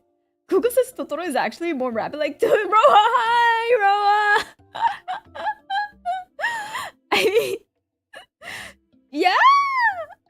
Yeah, I mean, yeah, because like the little tiny Totoros are like kind of like this, right? The small white one. Yeah, it's kind of more rabbit-like. That's true. Actually, I did a pretty good job at drawing that. Wow. Mura, would you like to ride a chainsaw boat?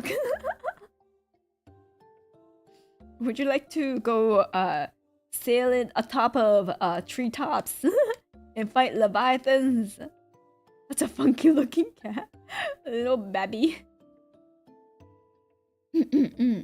But yes, apparently Taraktar is the one who came up with the chainsaw boat. I'm gonna put them in my mouth, yum, what the fuck? No, Roa, don't eat them. Chainsaw Man looking a little different this time. Yeah, Chainsaw Man is looking a little different this time. It's a ship now. it's a ship now powered by rotten fruits and honey. This is a perfect tabletop RPG for the bear. Lots of fishing. Oh yeah, there's you can go fishing all you want, and the ship is fueled by honey. Wow, so perfect. And then 240 to 20 years ago. So this is like for 220 years, thousands of ships are built, bridging the gaps between cultures and bloodlines. The old world is mostly forgotten as the new generations are raised to view the canopy surrounding them as a sea to be tamed. A short-lived and foolish war scars the north, setting it ablaze. Oh, so the north side this got set up in blaze. I too empowered by fruit and honey. Yeah, the ship's basically you.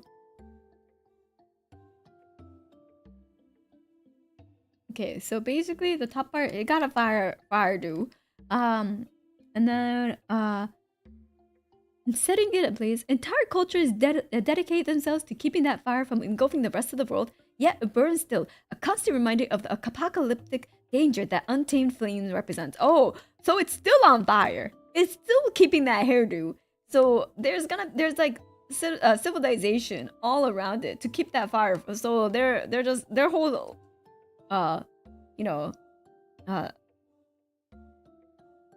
their whole purpose in life is to keep this fire tamed. But there's essentially they have a crown of I guess firefighters. Whether they use water or not, we're not sure. Maybe they just like keep cutting down the trees around here so that the fire doesn't spread to the other trees and etc. instead of like using water because that's kind of nonsensical. And then the present day, the ideas of a saltwater sea or of land larger than a mesa seems absurd to most. Fairy tales, blood, salvage, and exploration drive the economy. The world is different, but it thrives once more. Never-ending Burning Man. Yeah, the trees don't stop growing even when on fire. I guess the fire doesn't spread fast enough for the like. I guess the trees grow faster than the fire spreads, which is kind of insane because the fire apparently spreads like wildfire, like crazy, more than like normal wildfires. The eternal flame. It has the eternal flame. All right. Oh, this is the interesting part. So you know how we've been drawing the trees? There's layers. So here's the sky, right? Here's the sky, and then let's just draw like a.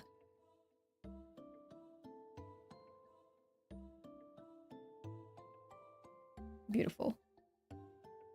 So obviously this is the sky, and then we have the treetops. So we have the skies, and then we have the thrash.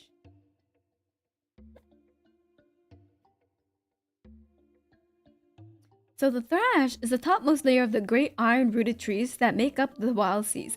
The thrash is a place of life and trade, a forest canopy studded with mountaintops, reefs of wreckage, and ramshackle cities. What remains of civilization is mostly centered on these last bits of land, and ships sail the leafy seas surrounding them. So this is where you're gonna be sailing. Depending on the weather, you might get some autumn-colored leaves. You might get some more purple-colored treetops too. Who knows? But this is where you're sailing, and then we have the tangle. The tangle. So the tangle, though the thrash is thick enough to sail, it's the tangle that most large ships rest their hulls on. So this is like just below the thrash, you know. Insects and insects and wildlife thrives in the half-dark heat, and it can be moved through in relative safety with enough preparation and skill.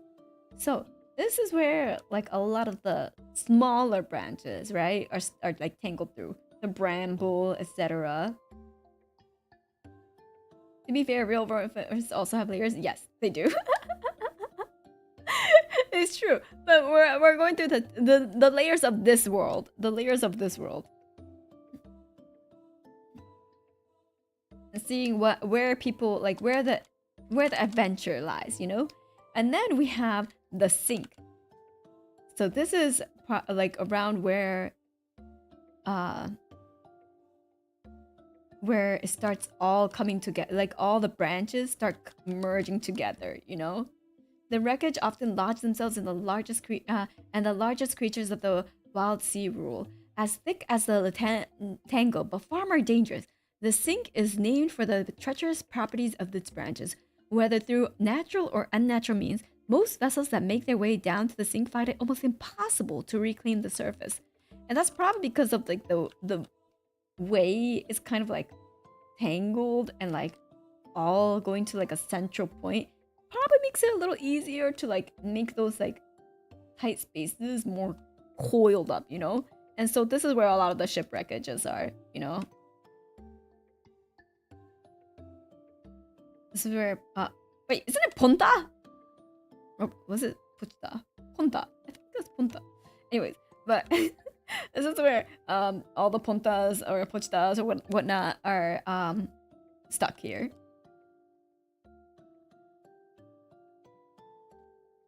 They just have to go full in maiden abyss.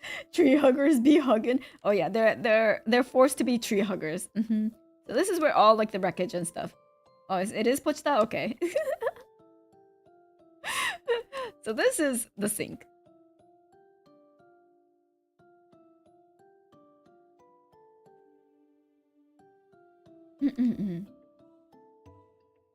And then we have the drown. So this part is like the drown. The drown.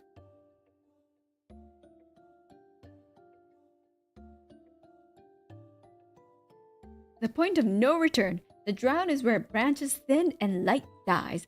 The trunks of the iron roots loom in the darkness, some hundreds of feet across. There are huge areas of the drown that have never seen the sun, and others where the gulf between the iron root trunks defies mere distance.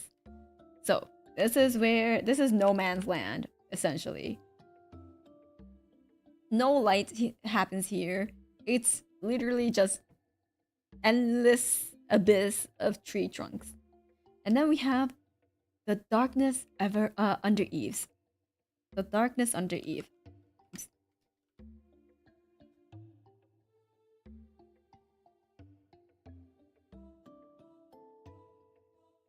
The darkness under Eve. The roots of the sea and the bones of the old world. So this is where all the roots touch the ground. As expected, no light. Absolute zero lights here. And then probably like, you know, skyscrapers. You could probably see like skyscrapers and buildings, the wreckage. But they're all probably like, most of them are probably like toppled all over or crumbled, you know?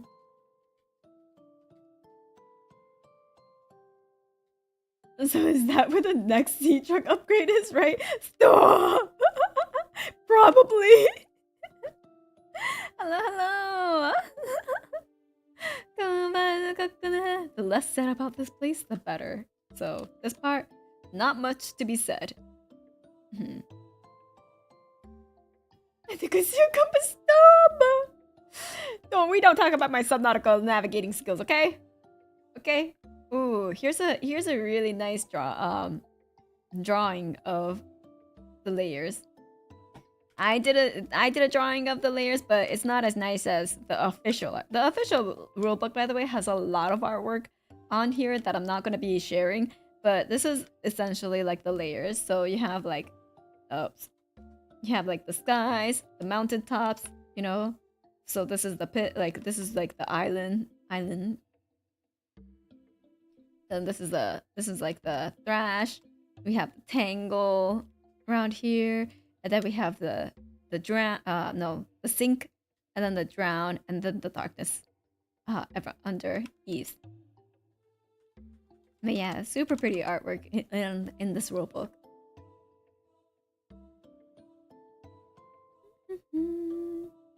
Ooh, okay. Ah, you can see, you can see the cactus people. See, it's not a cactuar. What are you talking about? See, totally not like legally distinct cactus person. So here we have the human. Here's the cactus gunslinger. Here we have a fungus guy. I believe this might be the spider. Oh, we have a kraken squid looking guy, and then we have the sentient wreckage. Yeah, so these are like the type of player characters that you can play as. So lots of artwork in this rulebook. Definitely give it a look. It's got some cactus too. It's little fruits, okay? It's an emergency sacks of water, okay? Ooh, there's a bug person on the edge other side too. The actor looks off model. No, it's not a cactuar. It's a cactoid gunslinger, okay? Yeah, super cool. Okay, the core 4. So 4 species most commonly found building communities across the waves are the ardent, the ectus, the gao, and the telecrae. So the core 4. Oops.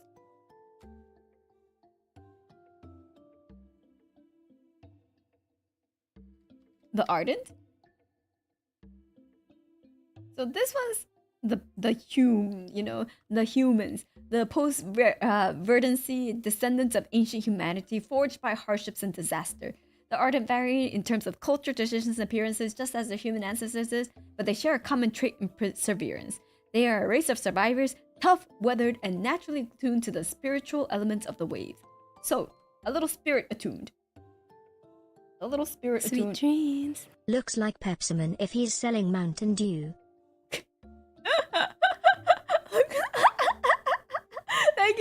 Thank you, Anonymous, for the dono. Not Pepsi Man if he was selling Mountain Dew Man.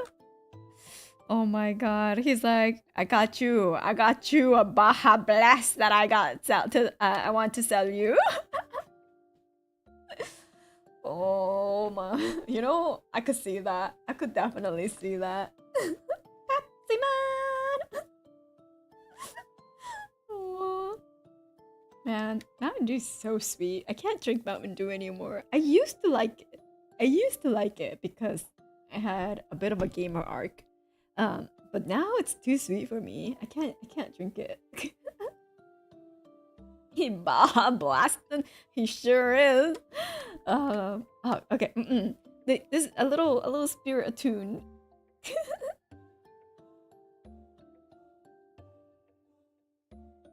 Human. Okay, and then we have the ectus. Ectus? The EKTUS.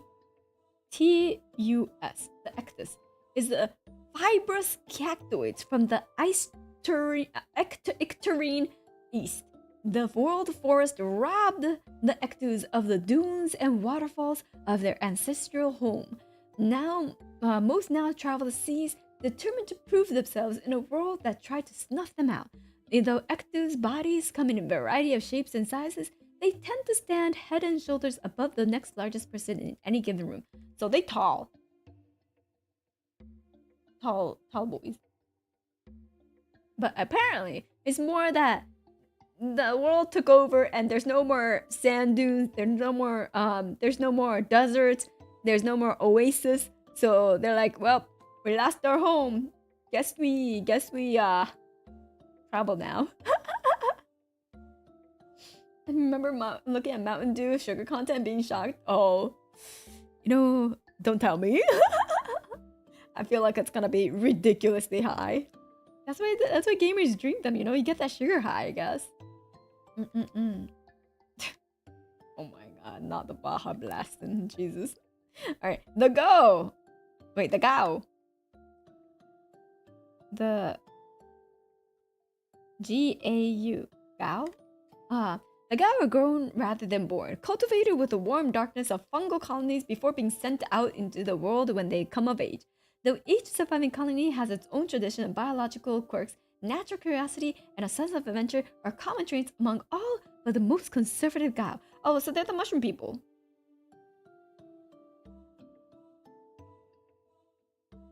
They're the mushroom people. They're the fun guys. Yeah, they're the fun guys. Oh my god, fun guys. They're the fun guys, yeah. The Silicrae. It's like Tzelikrae.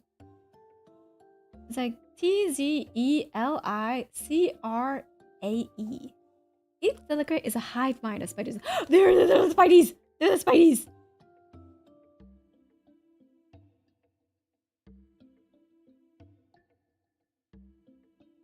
They're the spideys! Okay. The spider boys. They're a hive mind of spiders, thousands of them, which has shaped, bargained for, or stolen a human. Wait. They shaped, bargained for, or stolen a human-esque form? Many Silicrae spin themselves silken exterior or inhabit discarded clothes and armor, much like a hermit crab huddling within a shell. A rare few win the lottery of skin, passing unnoticed among communities of other bloodlines. Oh shit, they are metal! Oh, what the fuck? Jesus. Apparently, this guy, that skin you see there, they're a skinwalker. Inside are thousands of spiders inside. Yeah, they're not spider people. They're people-shaped colonies of the spider. Yeah. That goes hard. What the fuck? I love that. Yeah. Warning to arachnophobes, though. Do not think about what I just said. I hope you can't imagine it. But wait, I'll turn this off. Yeah, they are. Thank you, Kokone. I can imagine them having ditto faces. Yeah, they all have ditto faces. Exactly. They are colonies. Yeah, when they call themselves we, they literally mean we. Okay, and then we have the Rising 3. The Rising 3, which is the Ironbound.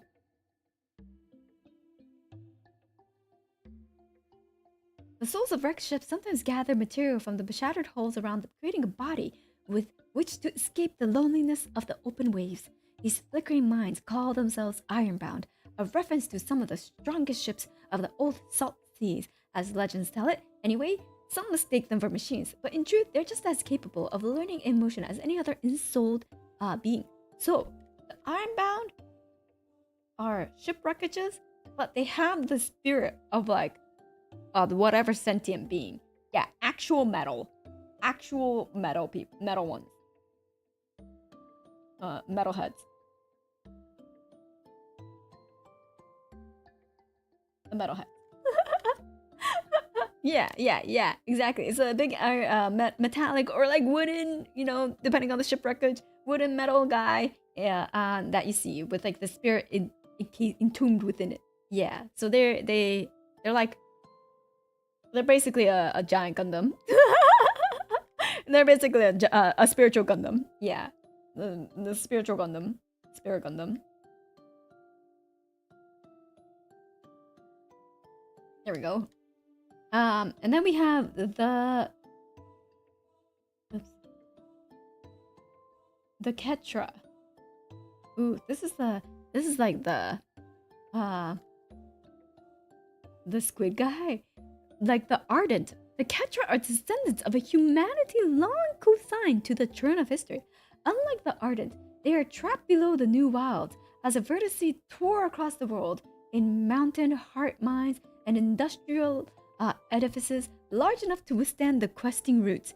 Exposure to crescent and cramped pitch-black environments warped them into something far removed from the ardent. Oh! The Cthulhu-looking slug people are like actual former humans. So these guys... This is what happens when Crescent touches you, which kinda cool. Oh, the leg is cut. Are they see-through? Are they kind of see-through? Oh, she looks so badass though. Like, she looks super badass. Yeah, they're ex-human, I guess you could say. They're so cool though. Maybe I go touch Crescent, you know? And then, the last but not least, we have the Mothrin. I wonder what bug they're based off of. Short-lived, but determined to fill their time with meaning, Mothrin are fast, fragile, and often wildly decorated. Bright colors and elaborate clothes are common, a direct result of their pre-reverted history of harshly enforced monastic isolationism. Though Mothrin have wings, the ability to truly fly is a rare one, leaving most capable of elegant gliding maneuvers, but with little opportunity to gain height without thermals and updrafts. Ah, they're the moth people. Is it Mothra Stan would absolutely play a Mothra?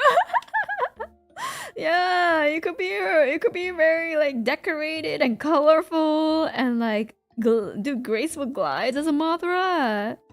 Nice. It's not all sad, grungy, like unsaturated colors here. You know, there's color in this world. Oh wait, this is Wild. Yeah, it's Wildsea. We're going through the Wildsea rulebook. Woo! I have decided I'm playing as Mothman. Hell yeah, let's go. So these are the 7 core like races that are here, and then there's like the next page talks about like the wild sailors, like what makes them a wild sailor, what are their goals, what are the crews and goals, and it's basically to explore, to salvage, to hunt, to trade, to adventure, and to escape. You know, this escapism do be a thing. I just got the rulebook for this. Nice, nice. I got the rulebook a while ago, but I haven't looked into it yet. But now I am. Oh, like literally 2 hours ago. Nice, nice. Our goal is the whole what the fuck. I don't know if you want to go into the rift though. There's that hole here that you could go into, but I don't know if you want to go into this, you know. Yeah, the rulebook is quite lengthy. I haven't read through it at all. It's pretty lengthy, but a lot of things are kind of optional to read, I think. Like I didn't really go through like all of the wild sailor stuff. Like I just got through it this morning, been trying to consume it. Oh my god, you actually went and read all of it. Thank you. Let's go. Moth person goal lamp. Yeah, the moth person's goal to find their brightest light, you know, in life. My friend got it for me for my birthday. Oh, happy birthday! Nice! Happy birthday! Yeah, it's a pretty hefty one. I'm only on page 15 out of 368, so we'll see how this goes. So then there's like tools of the wild waves. It's like oxygen processing lungs, which is actually quite a small amount of spore scarves. There's like rope and grapple, a blade obviously, and then Let's see. For travel, you're using charts and mapping. Wave walking? Oh. There's like a portion for wave walking, which is like instead of using trees, you literally walk through it. First of all, the risky of drawing attention to predators without much in the way of defense, and then there's things out there that can swallow even the bulkiest individual in a single gulp. Then there's the threat of falling through the canopy. The branches are thick, but they're not infallible. All it takes is one bend to shift or break at the wrong time to send an explorer tumbling. They may be able to catch themselves before they hit the undereaves, but climbing up comes with a host of its own dangers to worry about. And then there's a third reason, the threat of corruption. Of course, President. So those are some of the risks that comes with sorry. of wave walking, but oh my god, look at this chat! Look at this ship! Hey yo! Treacherous Longjaw! This is what you can be sailing in. Isn't it so cool? Wait, oops. Wait. There we go. Isn't it so cool? It's so cool! It's so much cooler than... but you can make it this if you wanted to, you know? It's so cool! It's a chainsaw bow! Yeah! It's super diesel punk. Like, essentially, like, what... The era around when, like, the Verdant happened is kind of like a mid 20th century is roughly, so very much in the diesel era. Not gonna lie, that looks like a Yu-Gi-Oh monster. What the fuck? I mean, yeah, maybe, yeah, I can see that actually. Guys will see this and just say hell yeah. Wait, what do you mean? What does that make me when I went hell yeah? What the am I a guy? But yeah, actually, you know, today I did just get cold. Today, my friend formerly known as Sonic did just went to me, like we were talking, and then he said, "My brother, help me," and I was like, "I'm not your bro. I'm not your brother." Kokone is a man confirmed. Apparently, you are now one of the boys. You're just a little guy. He was asking me which game this like clip came from, right? And it's like a thirsty ass clip. And I was just like, okay, I'm not gonna lie to you. I don't know where this which game this is from. And then he was like, "Kokone, you failed me." And I was like, "What do you mean I failed you?" He was like, "You're the one who knows all of the thirstiest games." And I was like, "What the fuck? I'm just the guy." And he's like, "True, okay, true, my bro." And I was like, "What the fuck?"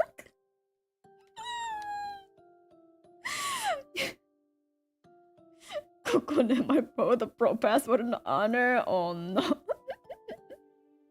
Everyone's a brother if you believe enough. True. So yeah, he constantly sends me like these thirsty ass like images and like clips. And he's like, "Kokone, what game is this from?"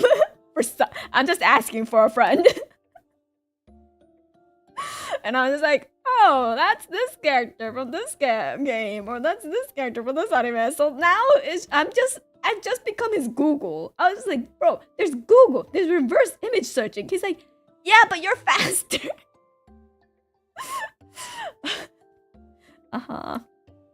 Yeah, former Sonic is a bit of a character. You could say that. You could definitely say that. If the friend is his wife. No, the wife has her visual novels. She has her husbandos too. Goon. Stop. Stop. Hit him with the "let me Google that for you."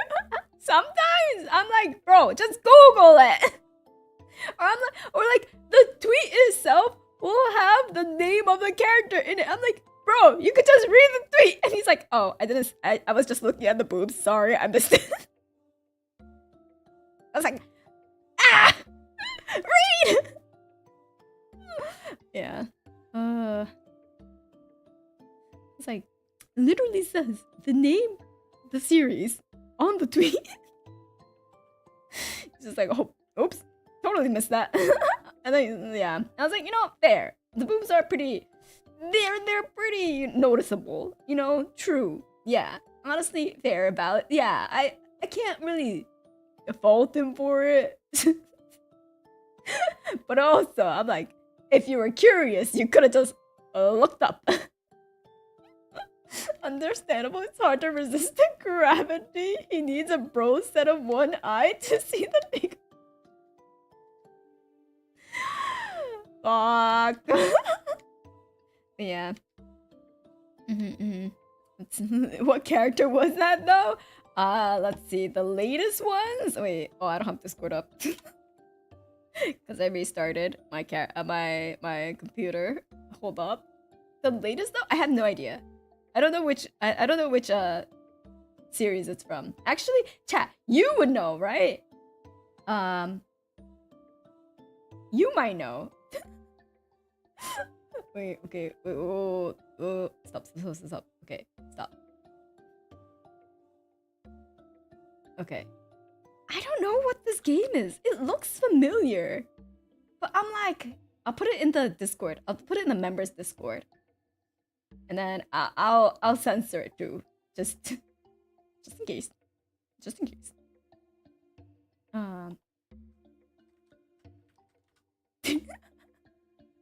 Okay, I'll censor it, but you might know. Yeah, perhaps I would. I almost said save check out of the habit because of the art hand. Oh yeah.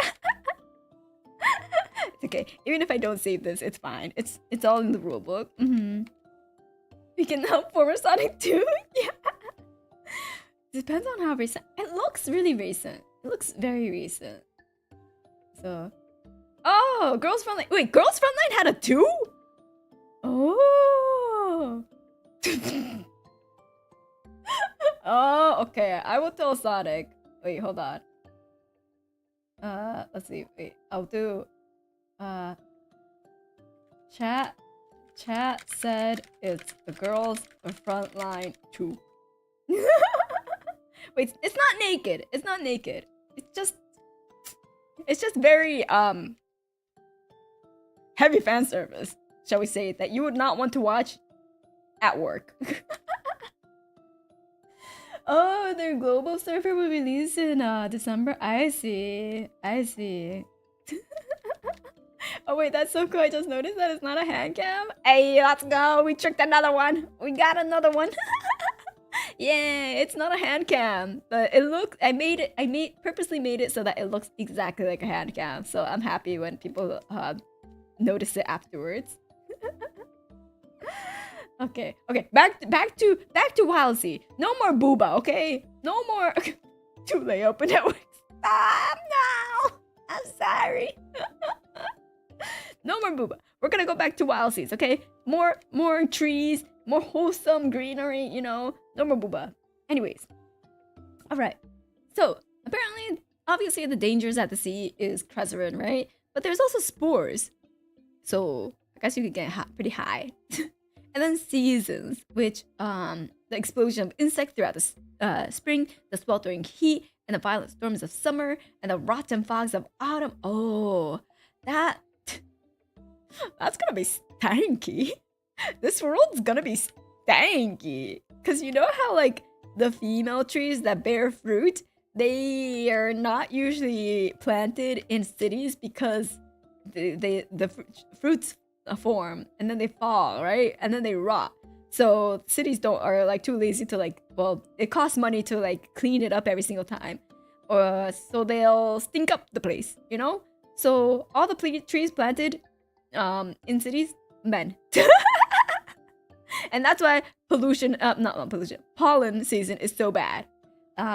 So I mean, obviously there's no calculated gender biases going on or like gender planning going on with these trees, right? Because it's all natural. There's gonna be some trees that bear fruit and they're pretty big. So it's gonna be hella stinky in this world. And then the insects, let's not even like talk about the insects. Like it's gonna be crazy. Oh, there's a lot of people making booze out of the fall. Yeah, there's gonna like, well, the chainsaw ships are basically powered off of rotten fruit booze, right? Essentially. So yeah, so it's a giant tree orchard. Yes, yes, it is. The pollen. The flora and fauna, perhaps the most dangerous aspect of the wild sea, is the fact that you'll never be sailing unnoticed strange forces that the adaptation of numerous old world species. Ooh, so like all the insects, all the birds and beasts, they're a little different, you know, probably because of the Cresrin. Something about like the verdant thing. Yeah, there's gonna be different. Let's see. And then cults and cultures. Apparently cults are a thing. Apparently cults are now a big thing. There exist treaties and agreements between the majority of settlements ensuring degree of safety. A meeting at sea or landfall on new islands often comes with potential danger.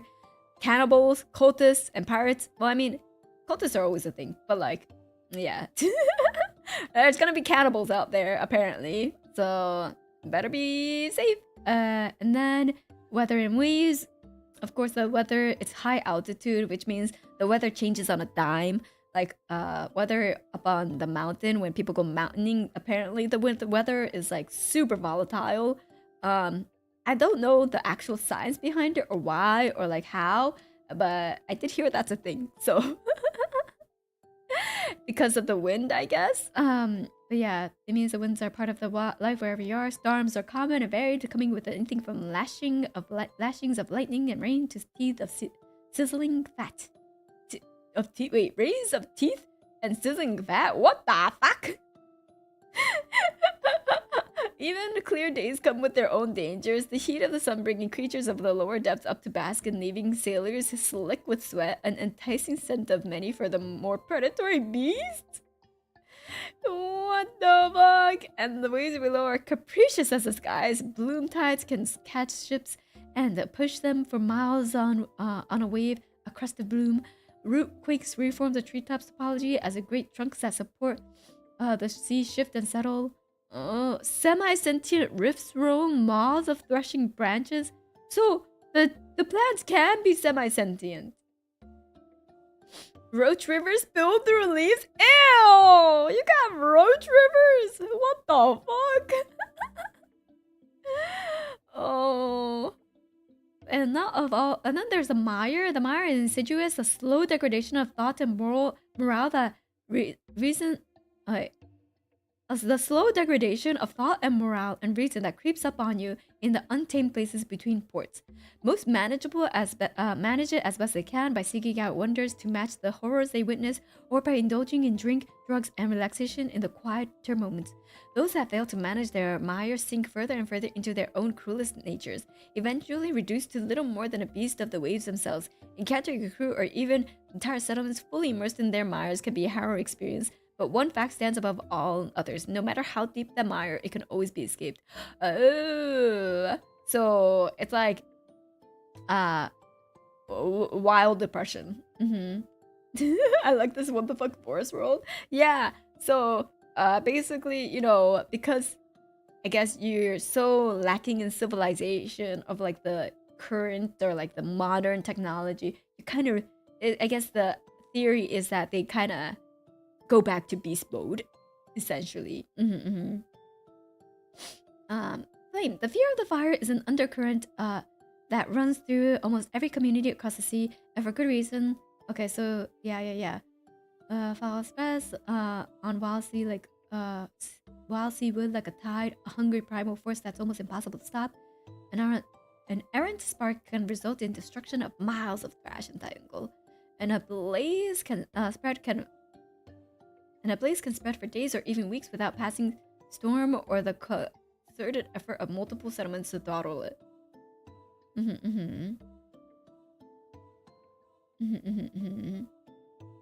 Yeah, so fire, no good.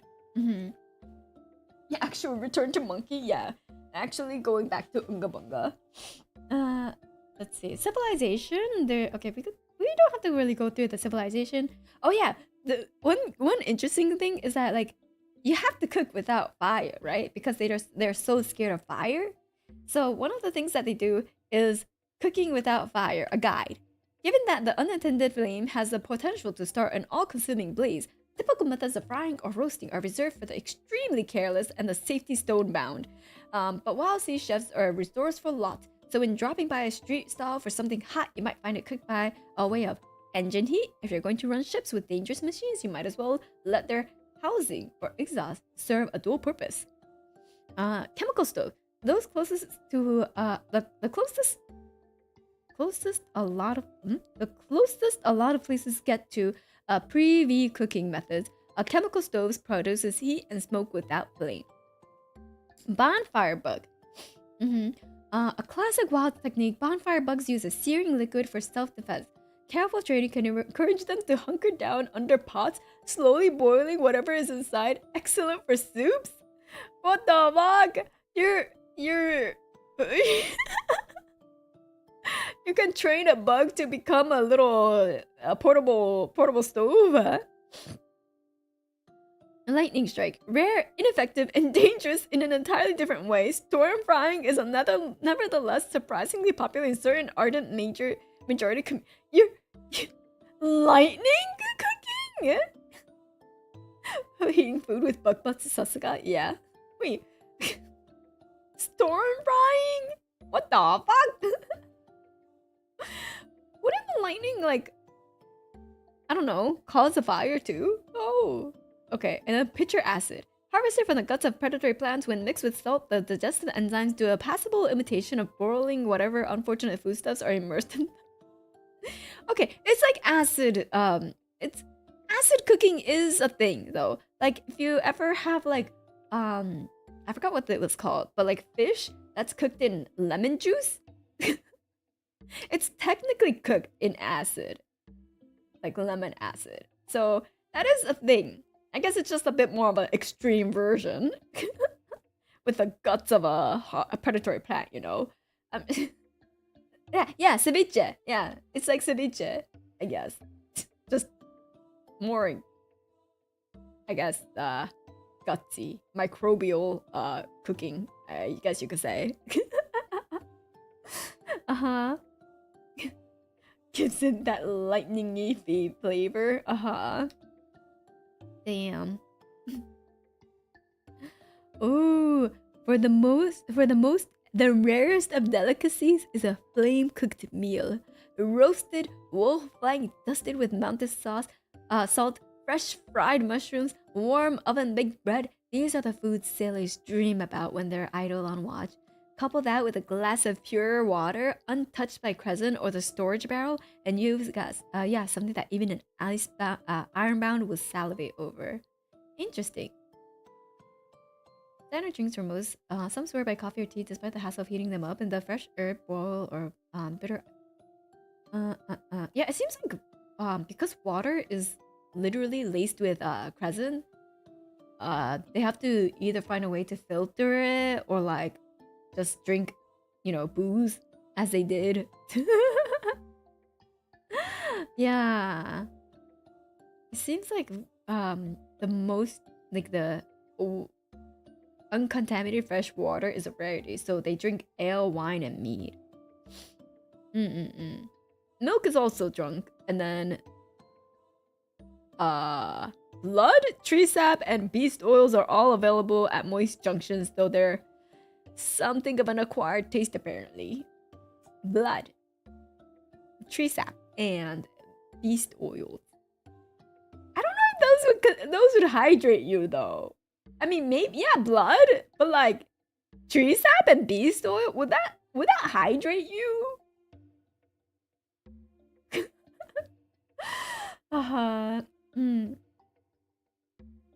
Not gonna lie, when I was like, what the fuck for a second, because I'd heard acids and not acid, you know? Same difference, right? Anyways. Oh, they're talking about law, vices, sport, music. Wait. Ooh, they have like instruments that are commonly used, like a large guitar-like instrument, chess guitar, a jaw accordion, classic wind sailor instrument. So you can make your character bard-like, I think, to an extent. Technology is an awkward technology with a chainsaw power, proud of ships rubbing holes. We hit with a crossbow bolt. You're as likely to be hit as with a crossbow bolt as a bullet, and far more likely to fall the serrated edges of a scroll jaw blade. So apparently, even though there are like technologies that are like, you know, like guns and like chainsaws, like diesel punk technology, there's no industry or like an industrial center. So most of the people are going to be still using like saws or like jaw blades or like more primitive technology. So no centralized or standardized push towards technological innovation. They just kind of use whatever they have nearby. So there's that. And then restriction on fire. So no combustion or like heat exchange or steam power machines. Gotta use chemical grade batteries if they're lucky, or hand cranks, and sweat far more common. Without fire, there's no smelting, and without smelting, the metal available is scarred and battered. Interesting. Yeah, because there's no open flames that they can use. Night Kokone, it's time to see. Good night, sir. Thank you so much for stopping by. It's like, the tree saps is like drinking pee. Do the tree saps contain resin? I mean, the crescent is apparently from like the most like hostile of plants, so I don't think all tree sap contain crescent. It's just some. It's just like the vast majority do. My metal is all lame and lumpy. Wait, how do you build those ships then? I guess it's like a very... I don't know. I guess they'll... Wait, hold on. Let me see. There was like a... I mean, it's made out of like wreckages and stuff, I'm assuming. The cure steering for the world of the fewest sails with motion powered by hooking engines cut through water. Let's see. In order to sail effectively, a ship needs a good navigator. Nope, that's not... Okay. Most ships have few things in a hull, an outer deck, and inner compartments, a bridge with some kind of steering, yes. A method of propulsion, a combination of engine and bite. The bite is particularly important. Arrangement of cuts or drags pulls the rest of the vessels through the branches of the sea. So, I guess the engine... It doesn't say how particularly the engine runs, but it runs through with the oil and fruit. Rotten fruit. But I guess it doesn't use flame.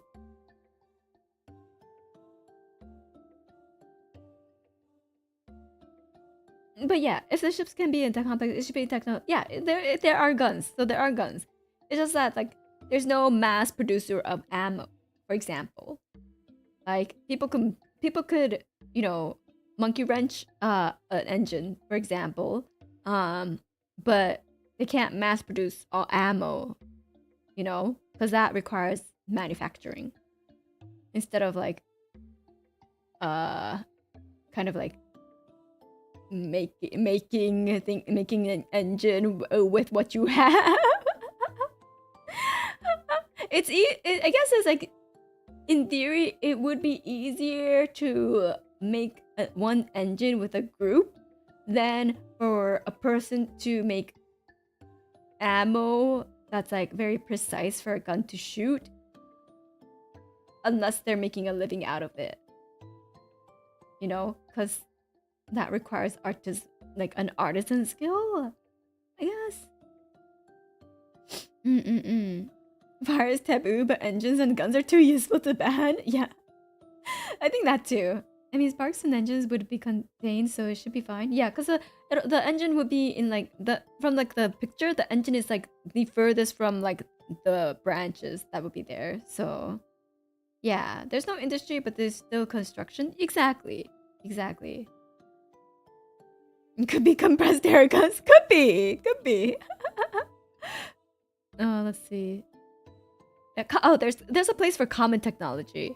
So it's like some technologies that that the setting treats as standard, either as things that might be salvaged from the average wreck or created in large solid settlements. Of these, the most ubiquitous are ship-mounted chainsaws, chemical engines. So it's a chemical engine, which fantasy, I guess. Or I guess, yeah, it makes sense. It makes sense. Salvage-made clockwork, chains, ropes, and pulleys, bone-carved blades, crossbows and other string tension weapons, chemical propulsion firearms. It's like, instead of wasting metal making ammo, people might as well make it, save it for like more useful stuff, I guess, when like a crossbow would do just the job. That means pretty much nothing. There are rarer technology. So once you move away from the morass of necessitated production and into more artisanal work, your options for technology expand terrifically. So, and just to get more powerful, weirder living hives and acid-filled moths that can run on just about anything. Hulls become more sustainable and better equipped to brave the repeated jostling of branches, etc., etc. A good engineer is always in high demand, especially one that will work to fill a crew's specific needs. A high-quality workshop might offer punch card-minded constructs, so computers, complex springwork, ceramic batteries, electromagnetic arrays, solar compressors, and attachments for diving deeper or for soaring higher above waves. Huh.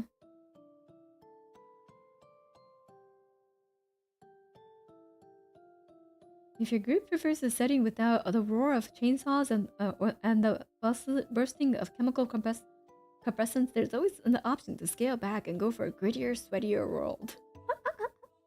So the technology setting is versatile. You could use like, yeah, literally electromagnetic arrays, or you could just go for more stone and sweat option. Yeah, so they have railguns. They could have railguns. But yeah, it's dependent on what your group wants to do. So, okay, pre-verdant technology. This book doesn't define the exact state of the old world in terms of technology because it's mostly lost during the verdancy, and you get some group for a chance for creativity. But apparently, wheezing bellow-driven airships is one of them. It's like these are some examples of what the verdancy might have had in terms of technology. Complex counting machines used in shops across the world, data storage devices now rendered unreadable, a horse and cart trapped in amber, a genuine six-shot revolver. So all the other guns here, all the other pistols, they're like the pirate pistols of the ye old days, I guess.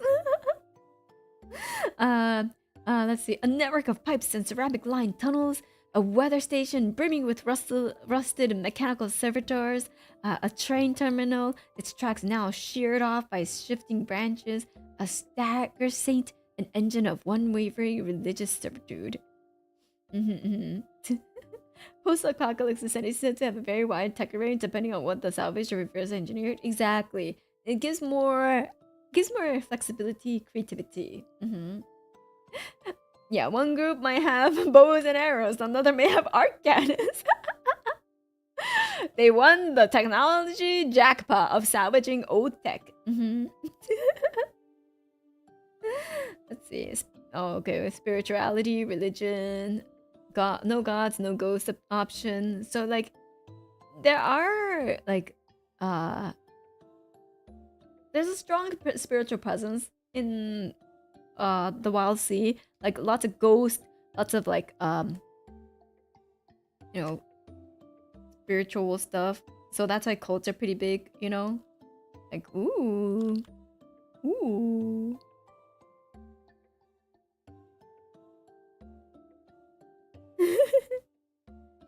So yeah, so those are pretty big in this book too. But you can run a no gods, no ghost option. So apparently there's gods. Interesting. Yeah. And then there's like some evidence of like the more spiritual, because there's whispers, living words that worm their way into an individual's mind, nestling there until they're ready to be spoken.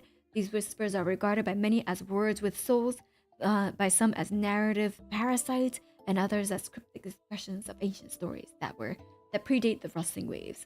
So there's stuff like that. Worship at sea, Leviathan cults. There's Leviathan cults. Lots of different religion. Acronautics. Okay. And then we have acronautics, the art of delving into the mysteries of the uncanny and turning the inherent strangeness of the wild sea to your benefits. So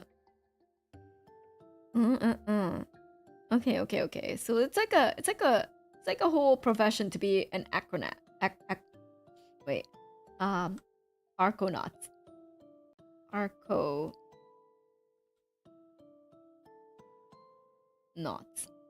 So these, I guess, fall into more like a shaman of these times. They befriending and bonding with unusual creatures to adopt some of its abilities. So yeah, they're literally like, what's it? Shamanistic, forging an uncanny material into a relic or tool of some kind to keep on your person, such as forging a hammer out of supramagnetic ore or a grappling hook out of still moving leviathan bones, using alchemy to extract and ingest the essence of particular strangeness, such as solution of pinwolf staccatomidala to gain their jerky physics, defying speed for a short time, incorporating a part of the wild into your own body as permanent fixtures, such as replacing your heart with the heart of a living storm, overcoming a weird injury or experience that would otherwise have ended you, such as surviving a lightning strike or spending a century trapped in amber. That's crazy. So, a still moving grappling hook sounds like a terrible idea. Especially one that's like a leviathan that may have gotten killed by, I don't know, some humanoid being. They might be like, oh, fuck you, and then just let go. Honestly, sell it to your greatest enemy, I guess. Is one thing you could do. That might be an interesting character hook. You sell it to your greatest enemy under guise. Be like, this is the most, technologically advanced grappling hook there is. It's made out of the bones of a great leviathan. I get hit by lightning every time I cook dinner. Oh, living life on the edge, god dang, with the storm frying. And why not just magic? Because there's no magic on the rustling waves. Okay, that might need some clarification. The wild sea is a world where of the weird and unexplainable, of spirits and beasts and crewmates that break the fundamental rules most expect from reality.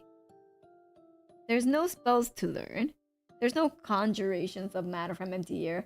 A spectropede may slip into this reality to feed, but it returns to some unfazed plane once it's done.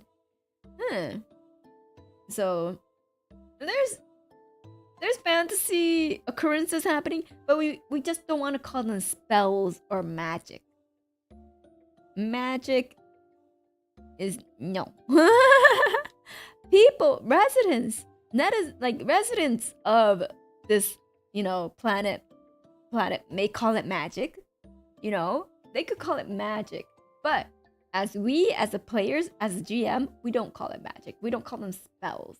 There's no fireball, for example. You could have a flamethrower that's made out of a fantasy bug that like farts out fireballs, and that you could have fireballs through that, but you can't have a wand that just conjures out a fireball magic. You need a bug that shits out fireballs. Essentially. So, and then they have like, what's nice is that here, I'll take a little screenshot just so that you can see what you can get from the rulebook. I'll zoom out so you can't really read it, but they have like these like boxes that says like here the rebirth of science option, which is like precise limits of acronautic power of like this doesn't have to like, you could basically make it super pseudoscience-y and put hell of limitations to it, or you could like make the brute mundane option where there's like you could just ignore acronautics altogether. So there's like they leave like optional rules to help you if you don't like the ones that are like just standard like world building. They're like, it's a suggestion in the end, you know. Fireball rolls 12d6. No, no fireballs. Magic exists, but it's incomprehensible and can't be reasonably bewildered. Yeah, it's formed from nature, the spiritual. You could like do some of that, but you can't just say, I learned fireball.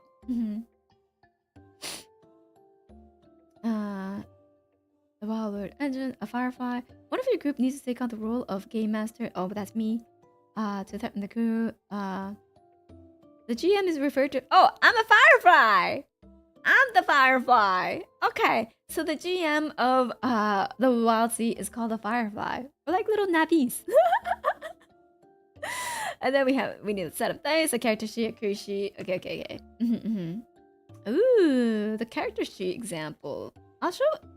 I think the Wildsea character sheet is available. Let me check.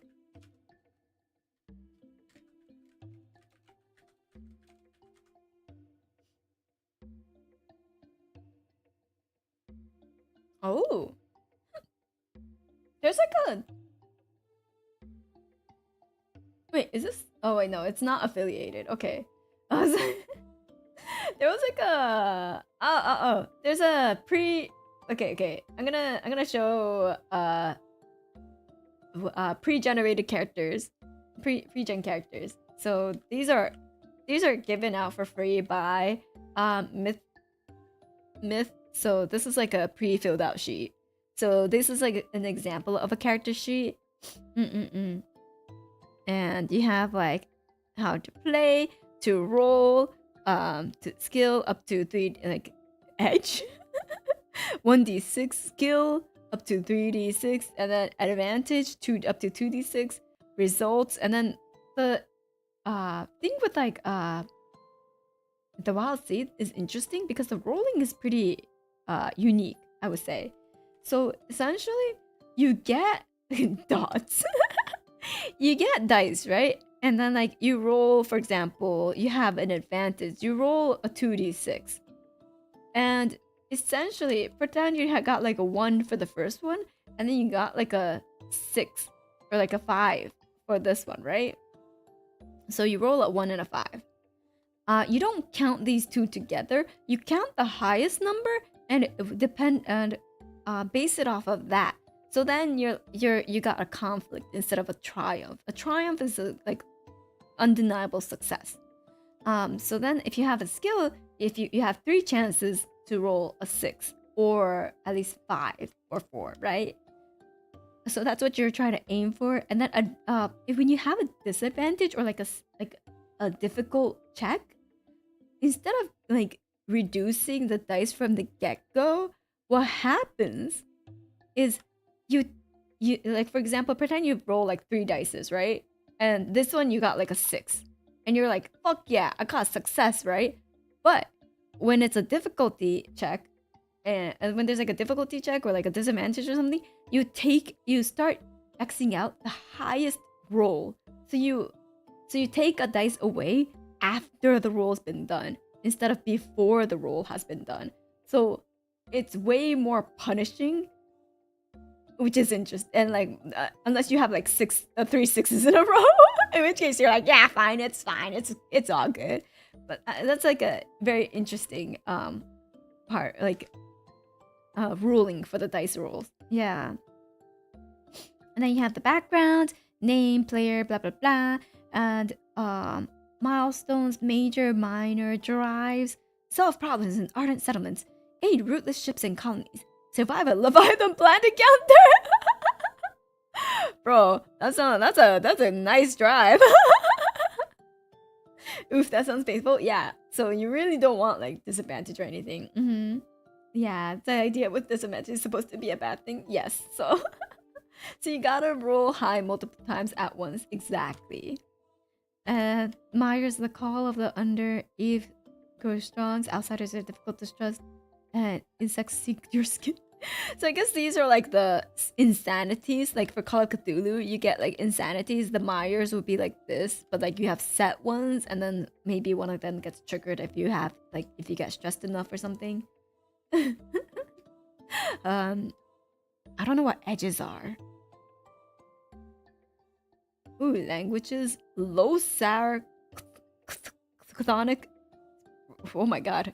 Brass tongue, aracaspit, lyreite, old hand, signaling. Oh my god. There's like old signaling. So you don't have to speak a language. You could just signal to everyone. It's interesting that it says death can never happen because of dice, but you have a 1 in 2 chance of failing a given dice roll. Yeah, so that's the interesting part. I think I have to go to the rule book for that area. Yeah, hooks, arcs, tracks. A track is named a string of boxes or circles that are filled or marked to measure progress towards the event or accomplishment or danger. Interesting. Ah, interesting. Okay. Temporary tracks or like... Oh, okay. So these are like the temporary tracks that you can have to measure progress towards the event, accomplishment, or danger. So these are all tracks. These are tracks. These are tracks. Again, these are tracks. You know, these are all considered tracks. Here's an example of a kind of track you'll run into a lot. One set by the Firefly to measure progress towards a particular event. Even though the track has been marked, it's already giving you information, the name of the track and the festival highs, clues you what's coming at you and likely happen when the final box is marked. Imagine you and your crewmates are spending time in a port when the sun goes down. The Firefly marks off the first box of the track, so... Okay. So I guess like I would give a track. Like I'll be like, okay, you landed at this location, and then I would give like a track marker, and I'll give like a name. Like for the example they gave is like the Festival of Hives.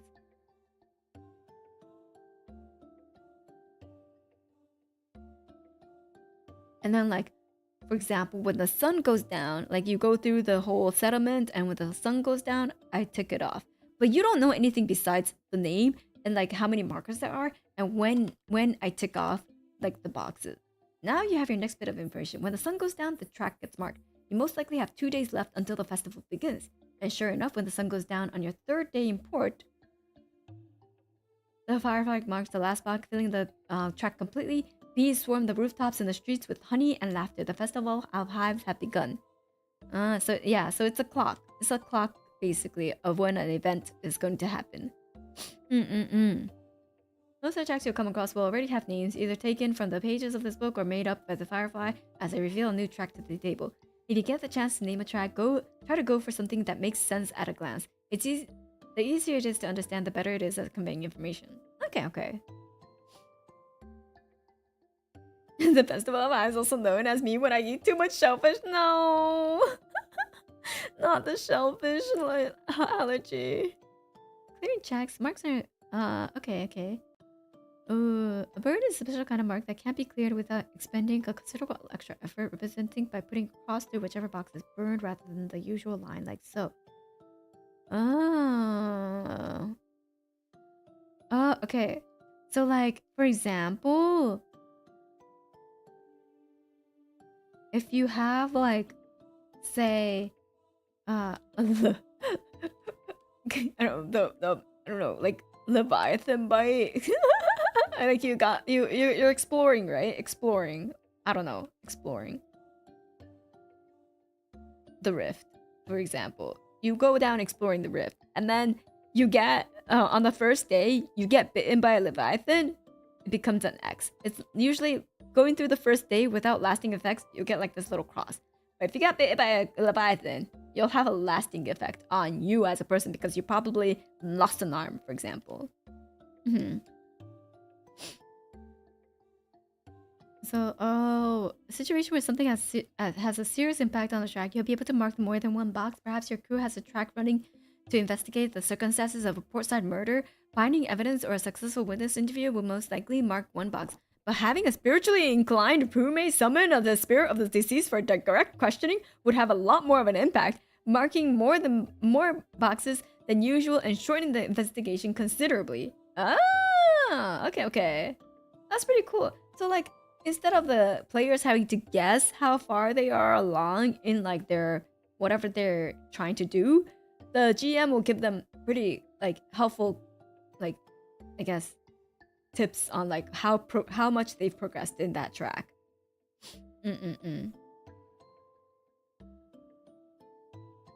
Interesting. Actions. When your players do something during the game is referred to as an action. Usually performing an action is as easy as stating your intention out loud. I want to open that door. I draw my pistol. Or let's see what this bastard has to say for himself. All let your group know you're performing an action. Most actions are entirely freeform. If it feels right for the situation and you think your character has a chance of pulling it off, you should go for it. Sometimes an action you want to attempt will be difficult, dangerous, or dramatic.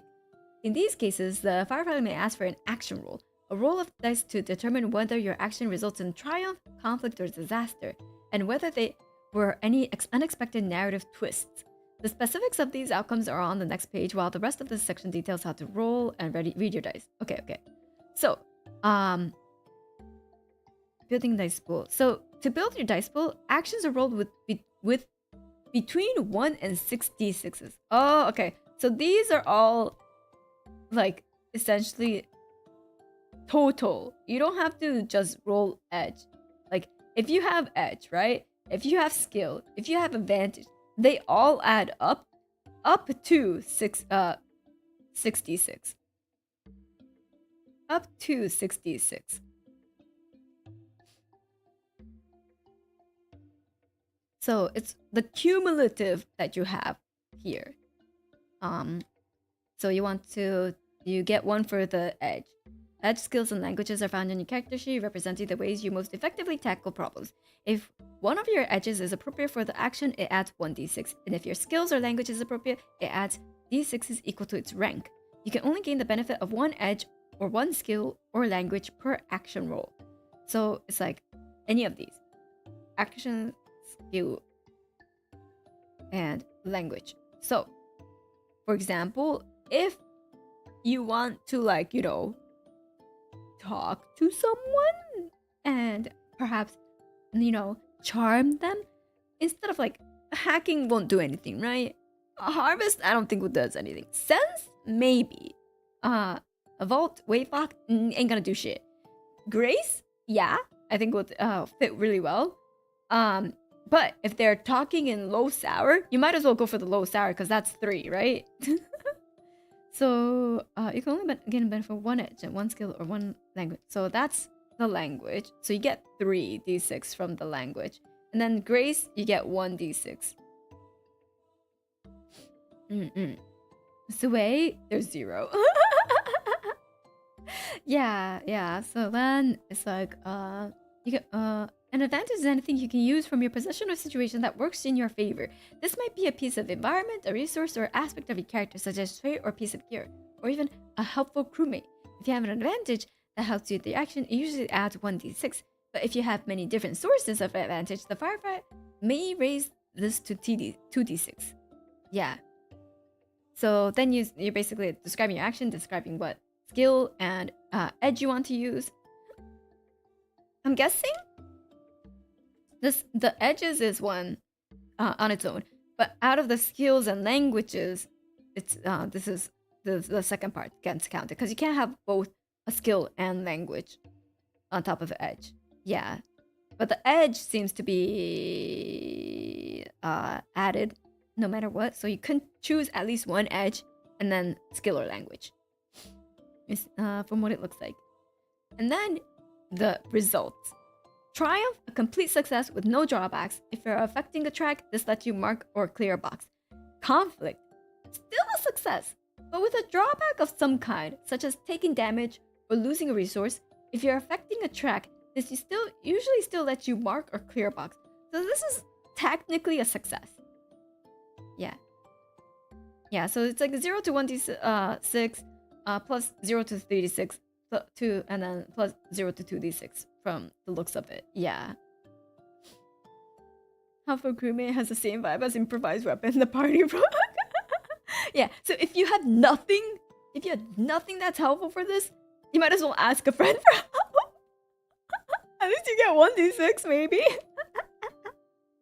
Or you should just ask a different like person who's more capable to do that role.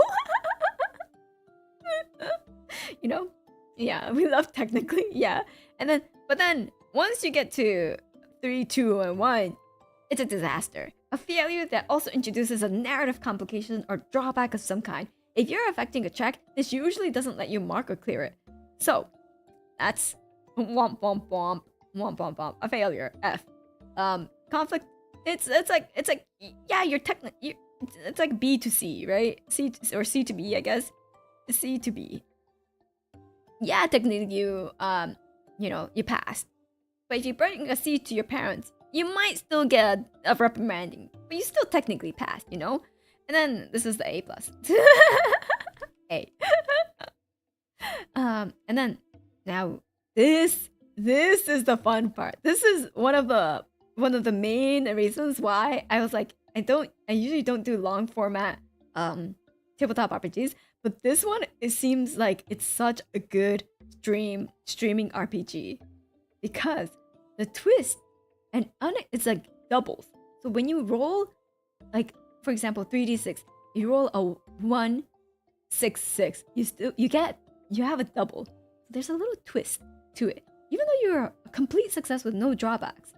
But an unexpected outcome, in addition to the usual result, often something small but potentially useful. This twist can be suggested by any player at the table, but the Firefly has the final say. So all your teammates can kind of dogpile and suggest shit that they want. And of course the Firefly will have to be like, okay, it was a double 6. Like technically nothing negative happened, but something funny? You can suggest that. You know? So it could be suggested by any player at the table. And that like I would be like, yeah, that sounds fun. Let's do that. So I get the final say of what gets taken into consideration. So I was like, that sounds really, really fun. You know? It gives a little bit of like a twist, even if it's a success, even if it's a failure. So I like that. Yeah, twists occur, and then twists aren't decided by the player that rolled the dice. So it's the player who rolled the dice isn't the one who's going to be able to recommend anything. They have to keep their mouth shut, you know? So it's all the other players that can put their idea forward.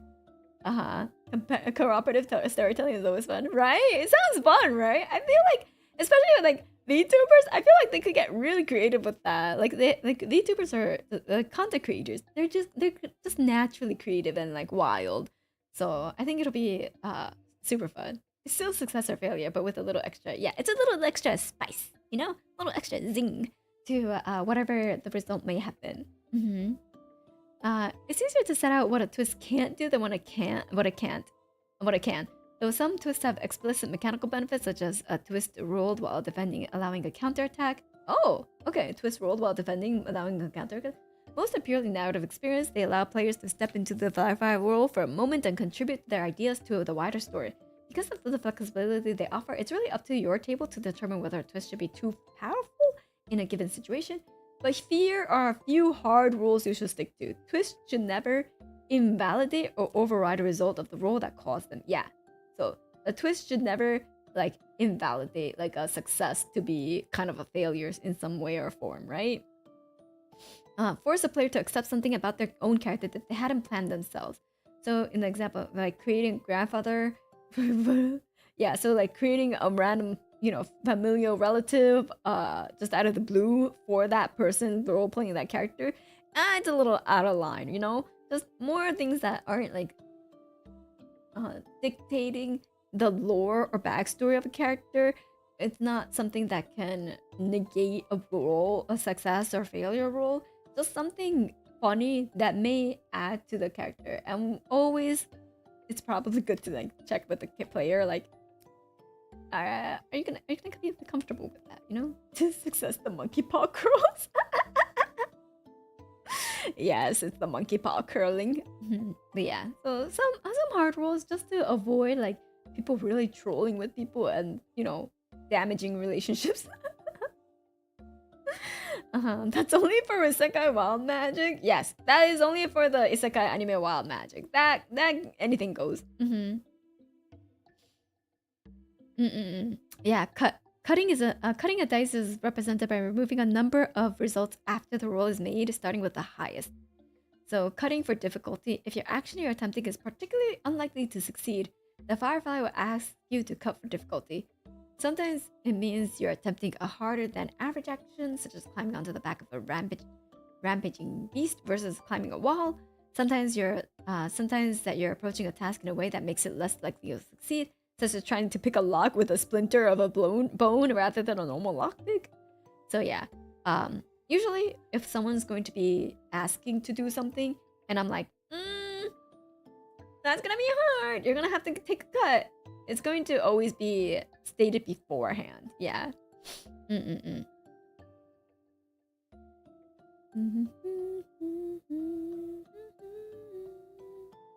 When in combat with a creature, you can cut one result to aim at a particular part with precision. Oh, that's pretty interesting for like there's like a combat specific cutting that you can do voluntarily. And then it's voluntary but must be requested before you roll.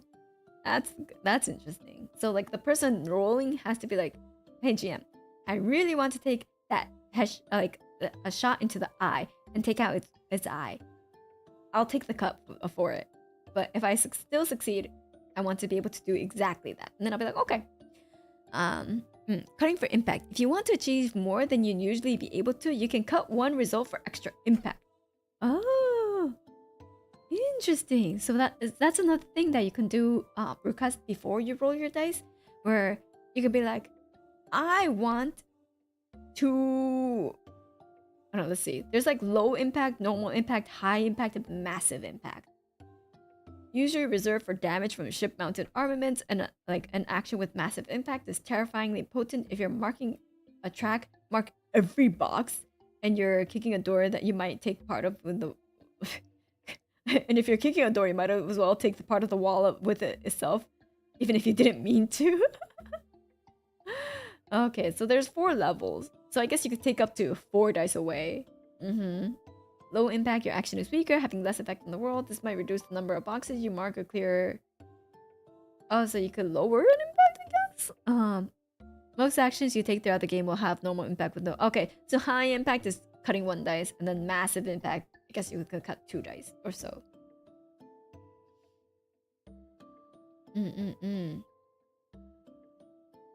Oh shoot, it's already 11:30? Uh-oh. Okay. So there's another thing that I wanted to cover, which is like the character creation section. Table contents. Character creation. God, it's like in page 93.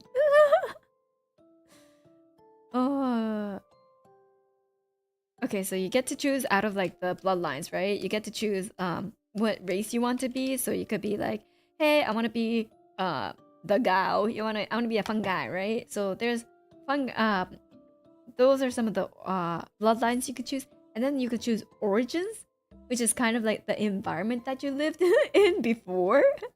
So the things that you could choose for character creation.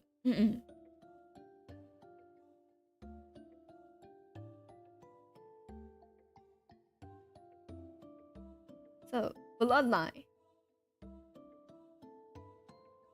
basically the race, and then origin, where you grew up in, what kind of environment you lived in before you became a wild sailor. It doesn't need to be a place you grew up with, but it could be just like the place that left the most impact onto you, right? So there's 1, 2, 3, 4, 5. Wait, 1, 2, 3, 4, 5, 6 origins that are given. Amberclad, woken from centuries of slumber inside amber prisons, fresh to the new wild world. Amberclad are perfect blank slates with a dash of weirdness to them.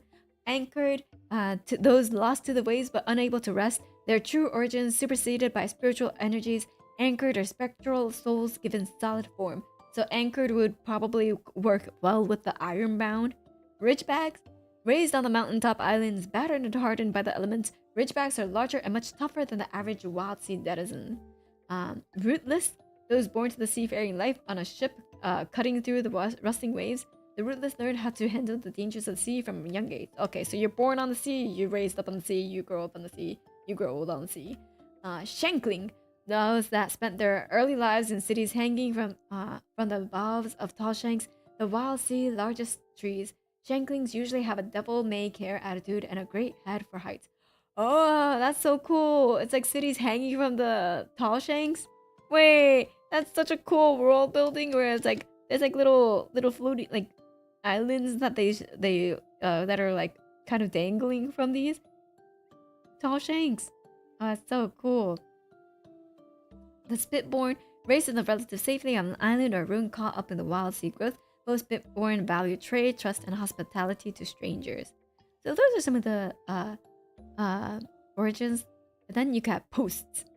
Post denotes your position on the ship, or at least the kind of activities you're trained for while traveling the rusting waves. So, posts. Ship stuff. Ship job. But there's a lot. So you can't have a crew that covers all of them. There's like, let's see. There's an alchemist. There's a char. Alchemists are the manipulators of salts and chemicals, able to extract and transfer the very essence of specimens and salvage. There's a char, culinary masterminds who use meat and spices to imbue their dishes with lasting positive effects. It's like Monster Hunter. You can have food buffs. The corsair, a dexterous master of close quarter combat, ready to take on anything that threatens their ship. So the bodyguard, the crash, sturdy individuals with an eye for demolition and an appetite for destruction. The demo man, I guess. Dredger, scavengers who trawl wrecks and ruins for loot and treasures. Most dredgers can gain entry to closed off areas and pick out valuable trinkets at a glance. Well, that's really nice. That's a really good one to have in your crew. Hacker, brave souls who take blade and acid to the verdant sea, carving the paths for their companions. Hackers thrive when armed with hewing and serrated oak. Oh, hacking isn't the computer hacking. The hacking here means hacking at trees. I'm too used to the technology hacker. I was just like, hacker? What the? But yeah, they're more the tree choppers. Horizonier, blending the discipline of explorer and scholar. Horizoniers are silver-tongued travelers able to charm hearts and waves. We have the bard. It's the Horizonier. Hunter, patient trackers who bring in food and supplies for their crews. Many hunters specialize in bringing down a particular type of quarry. So if you have a hunter and char, match made in heaven, I guess. More like Rippenteer kind of hack. Hack and slashing. Yeah, exactly. The mesmer. A mind is a difficult place to plumb. Wait, plumb? But mesmers do it anyways. Sometimes their own. Sometimes the minds of those around them. They're the mind plumber. I'm not the one who chose this word, by the way. They are the mind plumbers, okay? Yes. So the mesmers are mind plumbers. Navigator. Experienced pathfinders in a shifting world. An experienced navigator makes journeys across the rustling waves faster, safer, and far more profitable. Navigator sounds really, really important in a crew. Hey. I was not the one who worded it like this, okay? It's in the rulebook. Rattlehand. Wild engineers with passion for salvage. The average rattlehand is at their best when repairing ships or crafting new, unusual gear. And then you have the screw. Masters of magnetism. Screws merge themselves with scrap and salvage to increase their control of the world's detritus. Okay, so they merge themselves with scraps and salvage. I'm not gonna go more in depth because there's so many jokes I could make, but I won't. But yes. Some of the word choices. Yeah. Anyways, moving on. Slinger, a long-range equivalent of the Corsair. Slingers in where was I? Slingers engage their enemies from a distance with well-placed bolts and arrows or barrages of gunfire. Steep is meditative brewers and herbologists with a strong connection to the spiritual world. Yeah.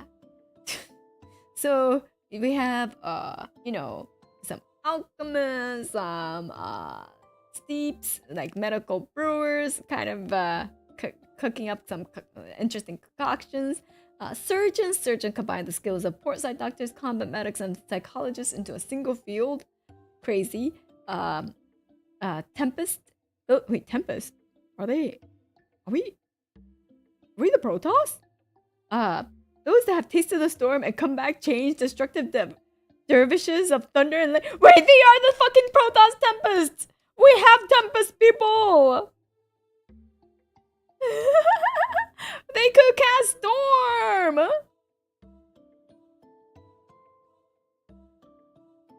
These are my Tempests. They're gonna cast Storm and destroy everyone! For those who don't know, it's a StarCraft reference.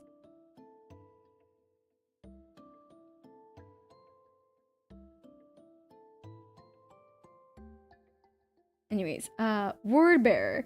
The last precious few tasked with ensuring messages and packages get from place to place across the vast expanse of the treetop sea.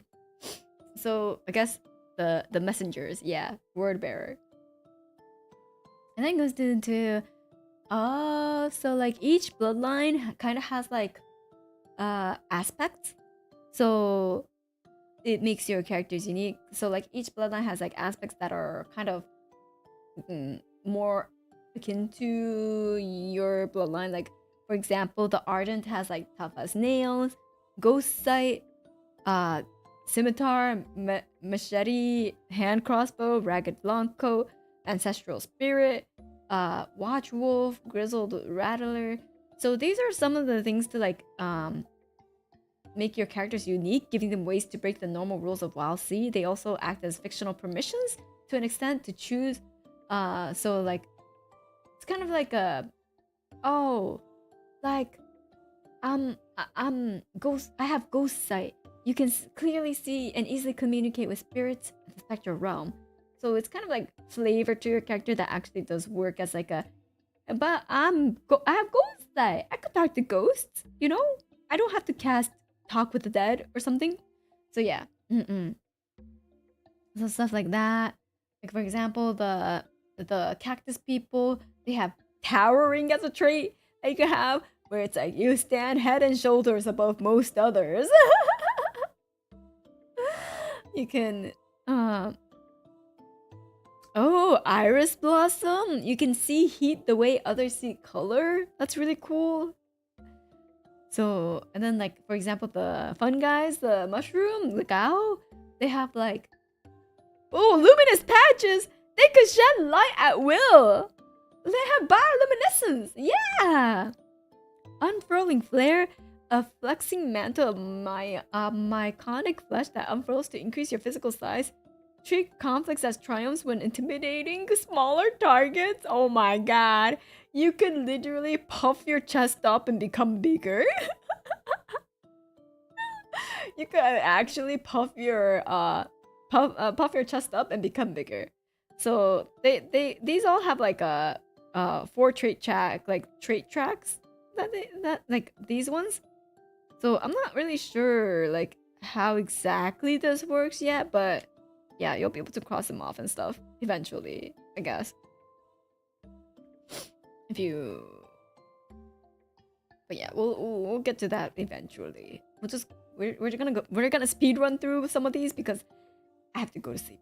I have to go to sleep. But yeah, like the Mothrin, the moth guy that everyone loves.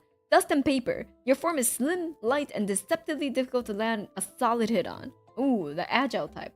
You have elegant wings. Though most Mothrin wings are now served as decorative, yours are uncommonly strong. You can glide with ease or mark for a short burst of elegant flight. Nice. Thick fur. You're weak to flame, but resist the effects of bad air and airborne spores. That's really convenient. So yeah. I used to know this is one of the trait track for moth. I used to know this. You can treat a conflict as triumph when rolling for an action without a skill adding to your dice pool once per scene. Oh, these are so cool. Like this is like another like spider person artwork. It's so cool. I love these designs. You can see the full thing without my arm when you buy the art book. Okay, not the art book, the core book. It's not the art book. I mean, it might as well be the art book. But yeah, there's so much nice stuff. Oh, and then they have like Amberclad origins. So they have like aspects dedicated for like the origins and stuff. Wow. Oh god, it's not loading. There's too much. There's so much. We're not even halfway through the rulebook, by the way. Okay, wait, let me go to the ships and shipbuilding. I love this bite. So the ship and ship take to the waves. Personal touches. There's more to creating a ship than the rules could possibly encompass. A whole host of minor narrative-focused choices that may or may not have an impact on the game, but will certainly go the distance towards making your ship feel more like a safe, reliable home. So, of course, color and style, completely up to you. Completely up to you. It's like, what kind of patterns or artwork adorn your hull? Who painted it or inscribed in there? Shape and construction. There are no hard rules on what shape your ship has to be, but having everyone at the table be on board with a rough layout can help with both roleplay and combat scenarios. So, you can have a Pochta airship. Just everyone has to be on board with it and literally on board. Be able to reside in it. The 20-ish page ship. Is it 20 pages? Oh shit! Oh god, it is. Yeah.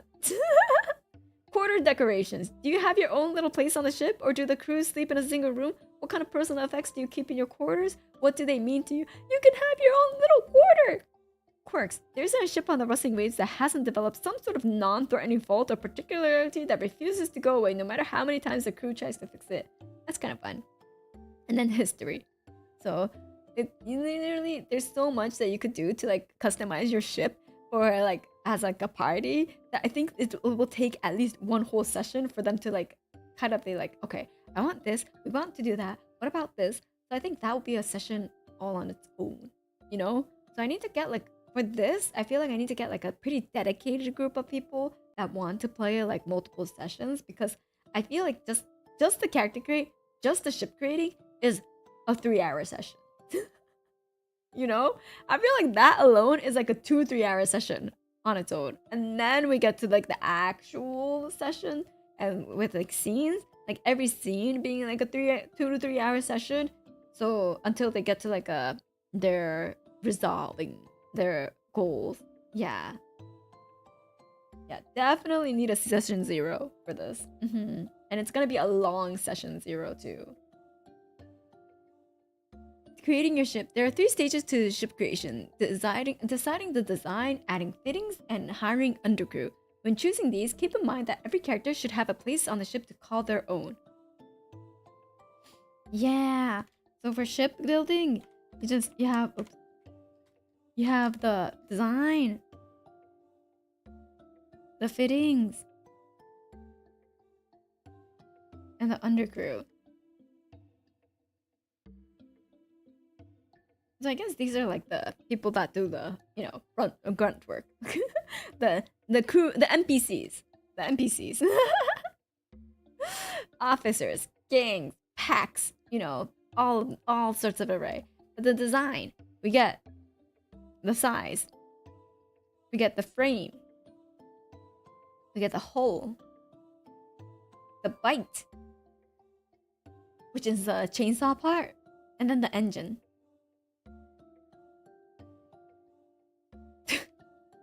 Whatever you may want to call them, I will call them the NPCs. Fittings. Once the design is covered, you can add more specialized options for your ship in form of fittings. Fitting choices are all optional and come in the form of motifs. Additions. So useful parts, resource gathering options, and other oddities. Rooms, quarters, and workrooms for the crew. Armaments, deck weapons used for defense against the hazard of wild, and outriders, small vessels with limited range that can be launched from the main ship. I ran out of space. I ran out of space for all of the stuff, but you know, we got a pretty good amount of information for this 2.5 hours of rambling.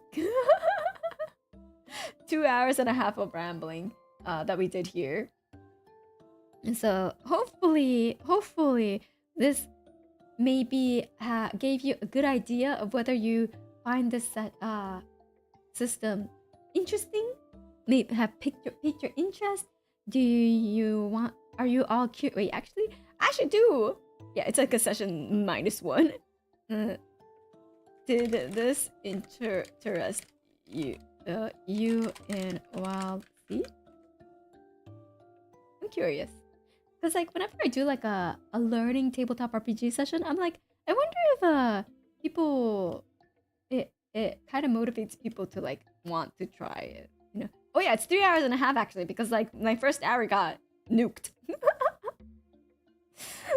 Additions, there's math involved in this? There's math involved in every tabletop RPG, isn't there? The ship name Yurikago. Please don't name the ship after me. This feels like a playing in Magic, not gonna lie. Ooh, that's true. That I could see that. Yeah. You can have a 3-pack of lemurs to clean a 3-pack of lemurs to clean your ship. Maybe you could, probably. If I see it at PAX, I'll probably pick it up. Nice! It's very interesting setting, definitely. Do you want to look more into roles? Nice. The world is interesting. Yeah. I'll probably, after I go through the rules a bit more, I'll probably try to do like a little scenario, like cooking up a little scenario, because like a lot of it is pretty like freeform. So maybe like solidifying like what exactly kind of world I want to make.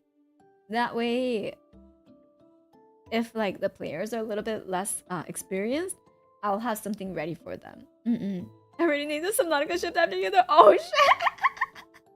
Yeah! You know what? Yeah, just name all ships after me. The Yurikago. This feels like another good alternative to Blades in the Dark. Yay! I should look into the Blades in the Dark. Imagine you have the spider person to clean up the ship and they all just all crawl out of the skin and split up the joints. You could do that though. That's the thing. That's the beauty of it. Like especially the spider person, like they could literally have like a little spider crawl into a crawl space and spy for them, you know? Technically, a Kokone is stuck in an iron branch wall. Small tutorial one shot. Yeah, I want to do like a small tutorial one shot. A purpose is the vessel, right? What the? No. Nah. I want to play a spider person snake oil salesperson so bad. Oh, you could get so creative with the character creation. Yeah. Damn, that'd be sick. And would like to hear the reactions of the others for that. Right. I will probably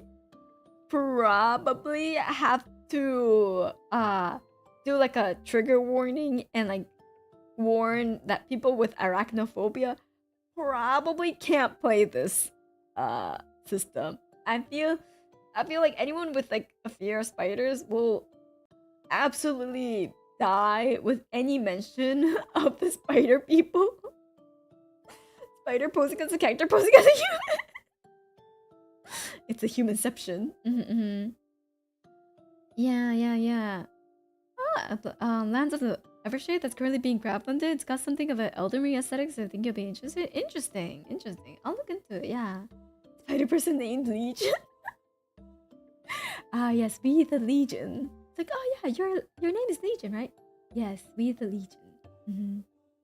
It's like, we the is I guess your first name. Cool. Meeting a new person, the spiders just crawl out of their nose. Get back in there, Timmy, no! Oh, imagine because if I do the character creation separately, like imagine one person is just like, can I keep the secret that I'm a spider person? Like, can I wear the skin of a normal human and like pretend I'm a normal human? And one of their like goals is to never be found out that they're a spider person, but they have to use like their spider like abilities every scene. Like actually correct pronoun we. Yes, they them we. It's like that would be so fun. Yeah. So this was the Wildsea. I'll try to see when I could like go through the rest of the rulebook as thoroughly as I can. Usually I'm pretty bad with like reading the full rulebooks, but for this one I'll try. And then because there's if I don't read the full rulebooks, I could just look at like a playthrough, you know, and get like the general gist of like the flow and pacing of a game. But for this I don't think there is, but I'll double check. And then I'll try to read through it and have and do like a little session planning stream. Besides that, I'll also probably try to do like a little Final Fantasy 14 tabletop RPG. Either December. No, December might be too close because if I want to do like this Wildsea tutorial like session, maybe January, I might try the Final Fantasy 14 tabletop RPG learning stream and see how that goes. Yeah. But for now, we'll focus on the Wildsea. Yeah. Well, you never really need the entire thing at first. Yeah, you really never need the entire thing at first either. But I'll probably like skim through the whole book and just actually read the parts that are important for like at least the base game. Yeah. Did you? I did hear about the Final Fantasy 14 mobile. We'll talk about the next stream. we'll talk about that next stream because I really do have to go to sleep now. But there is an FF14 mobile coming, so check that out. All right, I will go now. Thank you everyone for stopping by. Let's see who we can raid into. Let me double check. We have. Oh. Okay, we could raid into Nova because she raided. Wait. Yeah, we'll raid into Nova because we got raided last time, and it's kind of rare for me to be able to raid into Nova because she usually ends earlier than I do. So we will raid into Nova. All right, bye bye.